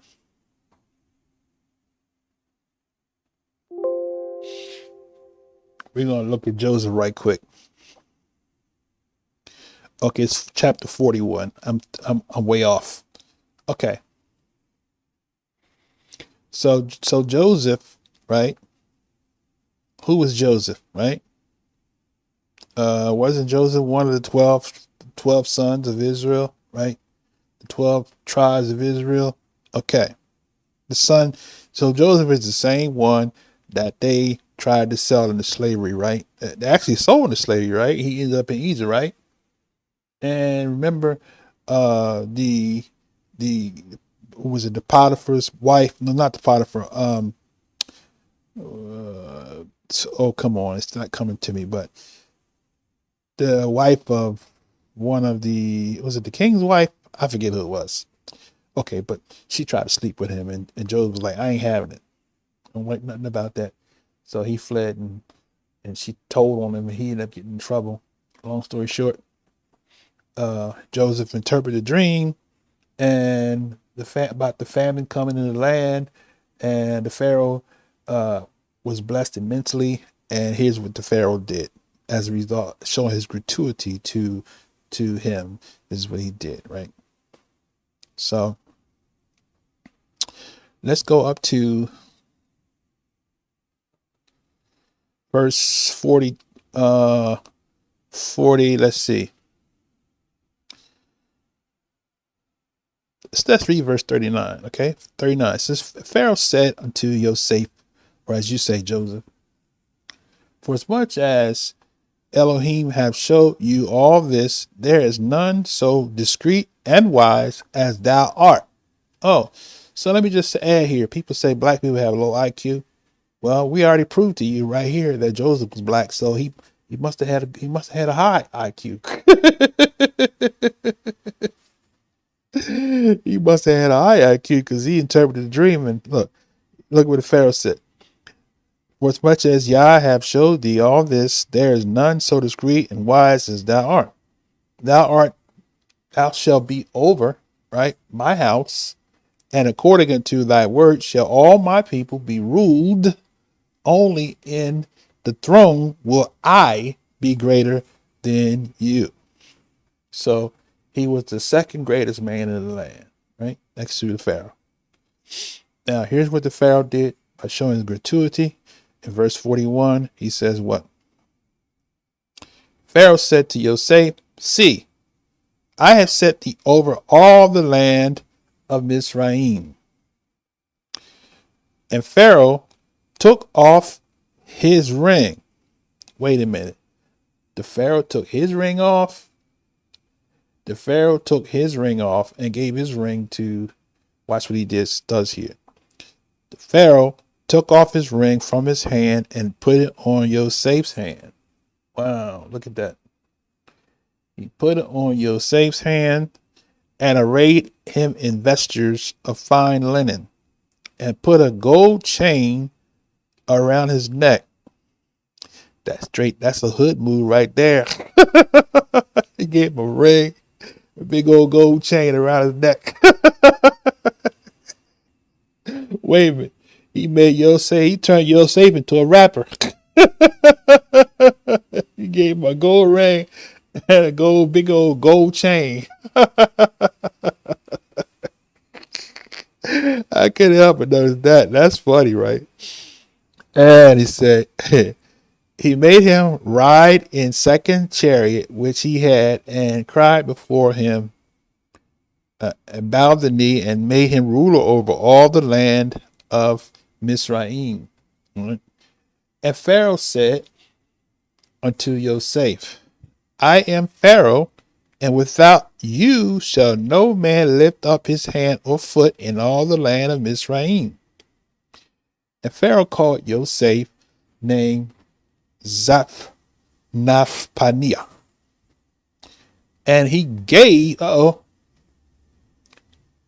him to wife Asina, the daughter of Potiphar, the priest of On. How about that? So now, how about that for a Hebrew-Egyptian connection, right? And the same thing Abraham did, took his handmaid Hagar, a black Egyptian woman, and got a son, Ishmael, right? Now Potiphar, the priest of On's daughter, became Joseph's wife. And watch what happened here. It didn't stop there. And Joseph went out over all the land of Mizraim. And Joseph was 30 years old He stood before Pharaoh, king of Egypt, king of Mizraim, and Yosef went out from the presence of Pharaoh and went throughout all the land of Mizraim. Right? Now, let's skip down for a little bit. It says, and verse 50, and unto Yosef were born 2 sons before the years of the famine came, which Azina, the daughter of Potiphar, priest of On, bore unto him. Right? So this black Egyptian Azina, who was the daughter of Potiphar, bore Yosef, the Negro Hebrew, great grandson, right? She bore him his firstborn, and he named him Manasseh. Manasseh, right? For Yah said, he have made me to forget all my toil and all my toil and all my father's house, right? 52. And the name of the second called he Ephraim. For Yah have caused me to be fruitful in the land of my affliction, right? Isn't that something? And 7 years plenteous that was in the land of Egypt where they ended. So what have we discovered, right? We just discovered what? That Joseph, who was a Hebrew Negroite,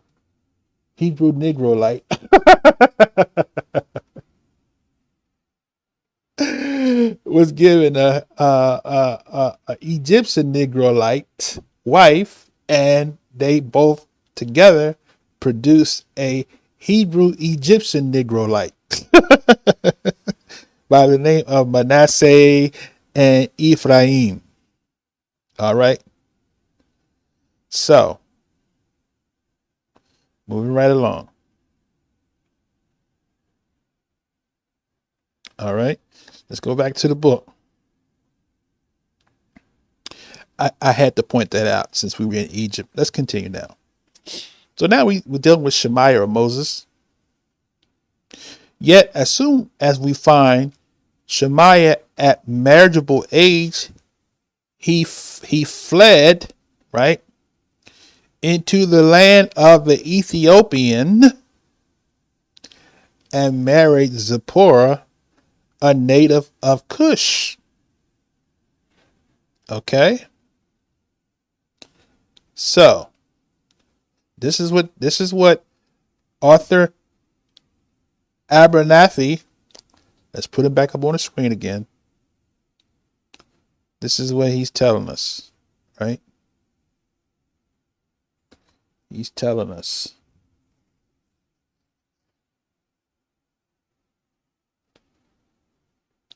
that Zipporah was a native of Cush. Okay? No, that can't be true because Cush is East Africa and she was in Midian, right? Well, I have another source.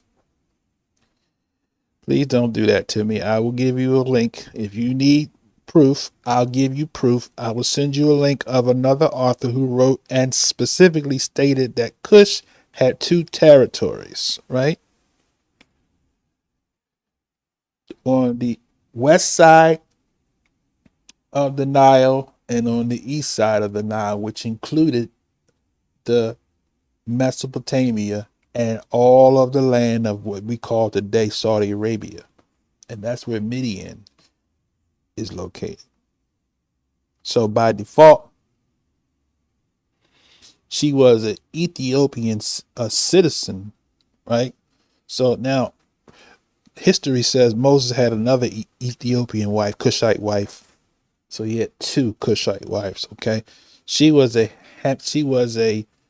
Semitic Cushite, just like Abraham's mother was. I take that back. Abraham's mother wasn't Semitic, but you get what I'm saying. She was a Cushite citizen, right? Of Cushite DNA on her maternal side. Okay, through Keturah.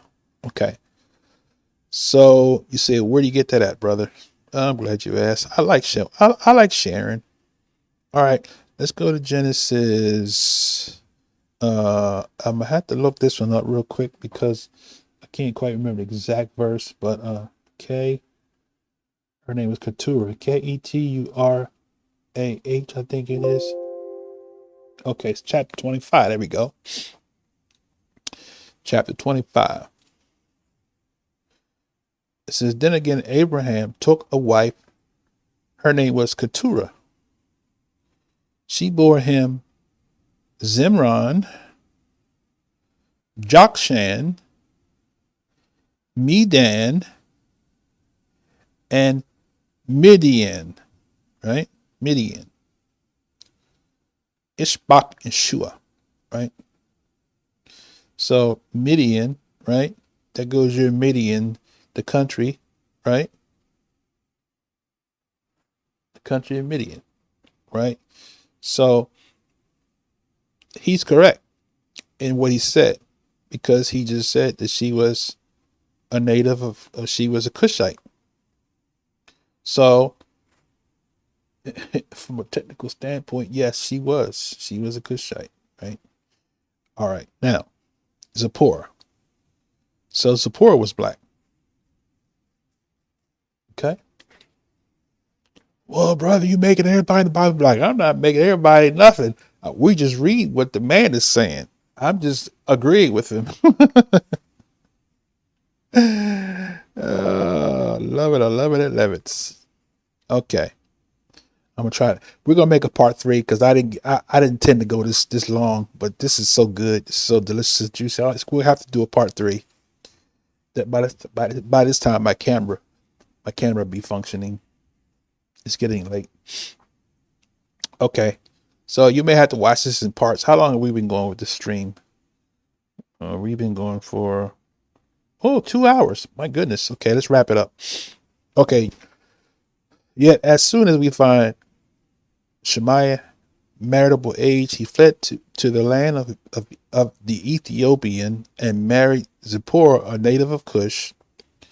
That Zipporah was black is proven by the original Hebrew version of the Bible, where in the part of Jeremiah the prophet is made to exclaim, can the Ethiopian change his skin? Which we already read it, right? We find the word Cushite instead of Ethiopian. And in the book of Isaiah, we find Egypt, Pathros, and Cush joined together, and consequently Cush is taken for Ethiopia. But the original speaks for itself.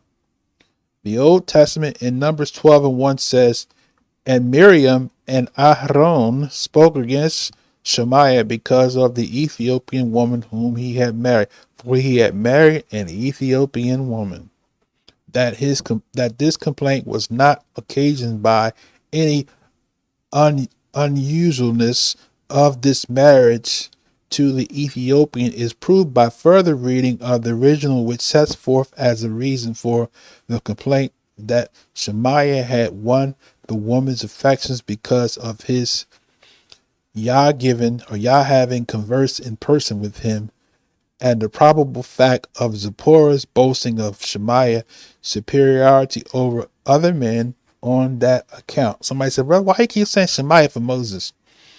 Read the book of Jasher, and you'll understand by and by. All right, let's continue.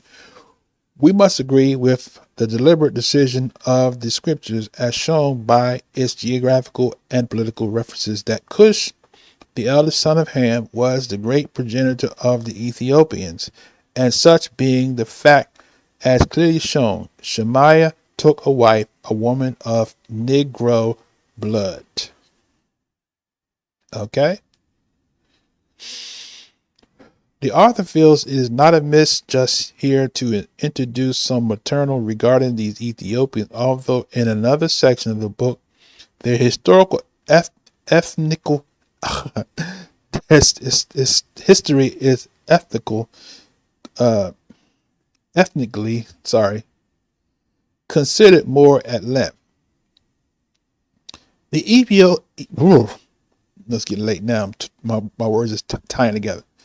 The Ethiopians were superior to the Egyptians in point of antiquity, since Cush, their great ancestor, was the eldest son of Ham. And Diodorus Siculus says that they claim to have been the first nation to have a religion established. Homer himself seems to countenance this when he introduces Jupiter, attended by other deities, as present at the anniversary sacrifice of grand entertainment prepared for him by the Ethiopians. The Jews claim Arabians as the descendants of Abraham, although through Eber. But Herodotus and Xenophon both declare them Ethiopians. Here's another author here. Plinius the Elder. Ever heard of Plinius the Elder? All right, we'll read from him probably in another episode, but he quotes, he says, Pliny asserts that the Ethiopians were masters of Egypt. They were masters of Egypt before the Trojan War, and declares that they practiced circumcision and had many other similar customs as known to the Jews and Egyptians.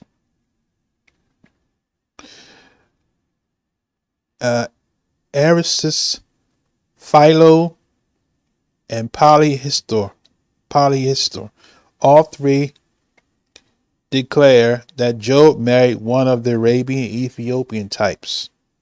Okay, so you gotta go read these historians. Okay, the learned Orientalist Professor Morris Jastrow of University of Pennsylvania says the three friends of Job were Arabians. The author believes that the relationship between the Jews and the Egyptians is so clearly demonstrated in the instances of Joseph and his posterity that it was recognized. Consider these facts. It is probable that Moses, in his triumphal military excursions against the Ethiopians, was courted and wed by Barbot, the daughter of the king of Ethiopia, out of respect for the great lawgiver, military renown, and splendor. Okay.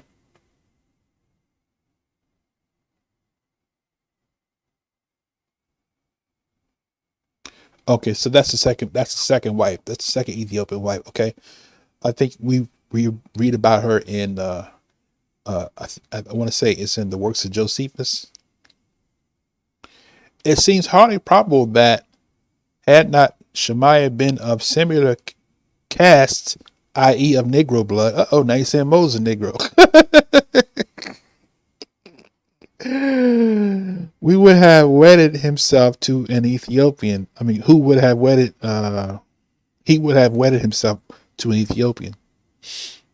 Josephus and other historians give credence to the statement that the wife of Shemaiah was the princess Tarbis.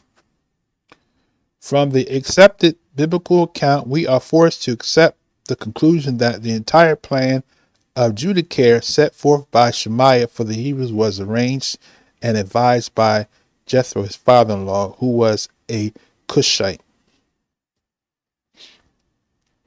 Exodus 18 and 14, right?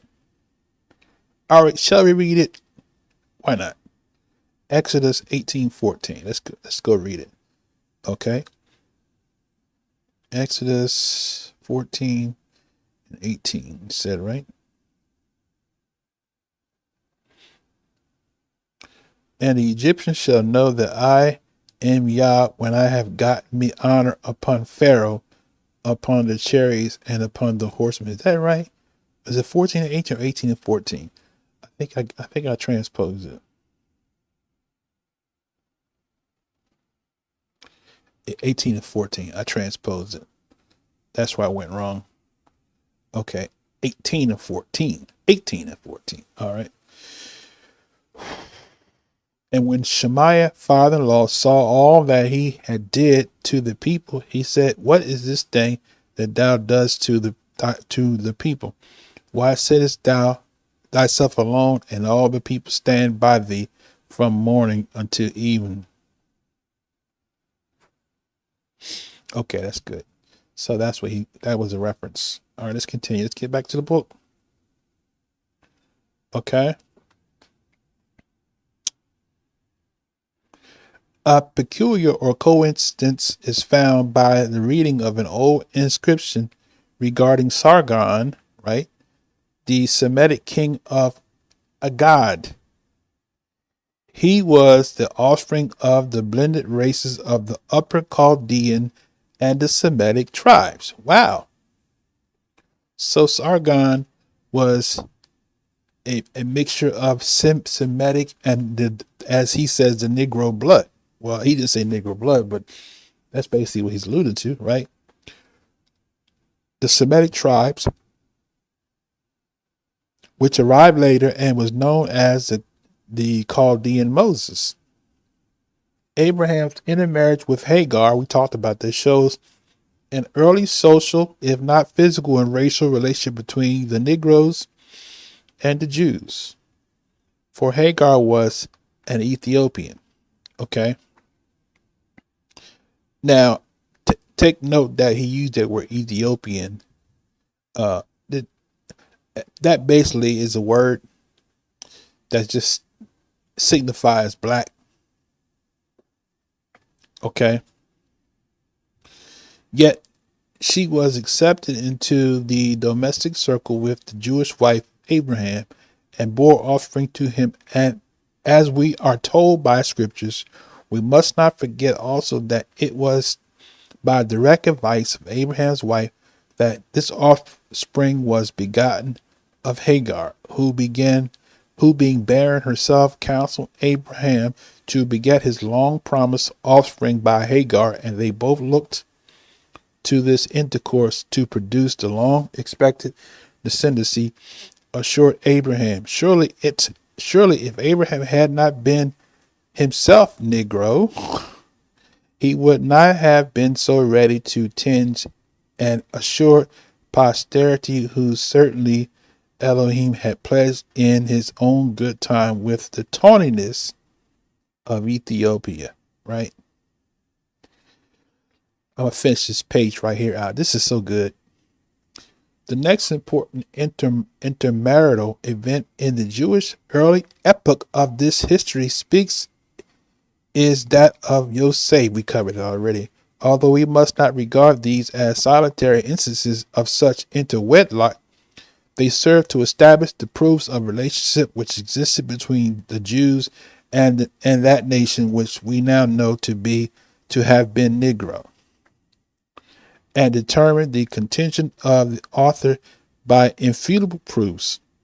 Yosef is regarded by many as a real starting point of Jewish history in his relationship to the messianic prophecy. He was, we know, the most prominent of the sons of Israel, Jacob. Pharaoh, in his endeavor to honor Joseph, gave him the daughter, the priest of On, Pt2, an Egyptian wife. Now, so I actually jumped the gun when I read this, but he's just going to basically say the things that I said. From this relationship, 2 sons were born to Joseph. The reader must not lose sight of the fact elsewhere herein historically proved that it was no less a repugnance to the white races to intermarry with the black races than it was to blacks to take a white consort, as they considered white people in common with the devil, and thus painted all their symbols of the wicked one. Sound like they were black Hebrew Israelites. If Joseph had not been of identical or relative color with the Egyptians, it is not probable that he would have considered this connection with Pt2 as an honorable or desirable one. However, even admitting this may not have been the case, The intermarriage established a racial relationship beginning at the time. Jacob Israel publicly recognized the two sons born to Joseph from his Egyptian wedlock and proclaimed them as his own children, thus conferring on them the right to be known as Israelites. How about that? And now thy sons Ephraim, Manasseh, which were born unto thee in the land of Mizraim, before I came unto thee into Mizraim, are mine, as Reuben and Simeon. They shall be mine. Genesis 48:5. They thus became a part of the Israelitish race and founders of the 2 of the 12 tribes of Israel. To further pursue this phrase of the subject, let us take into consideration the wording of Jacob's dying blessings, in which he used to remarkably language to Yosef, whom he called the shepherd and the stone of Israel, and added that he was a fruitful bow whose branches run over the wall. Okay, I think that's a good place to stop for now. So prayerfully by now,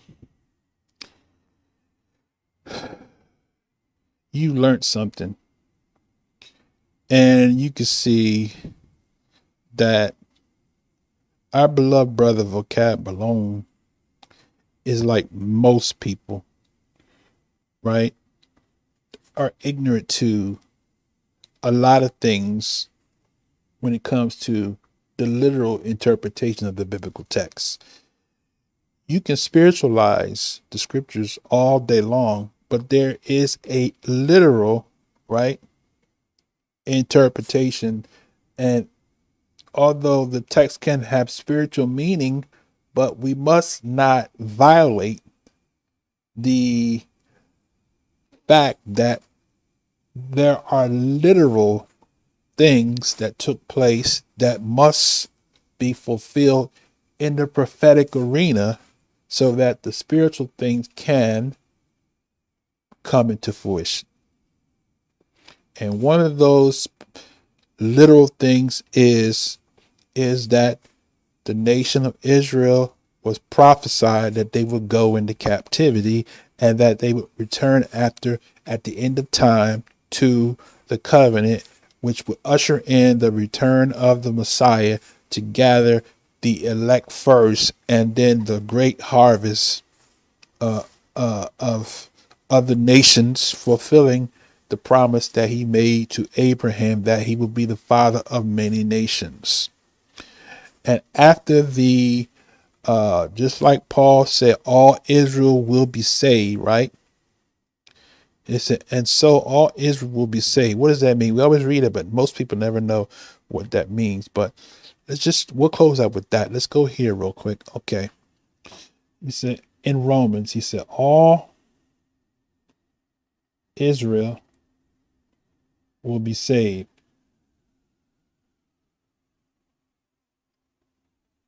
Okay.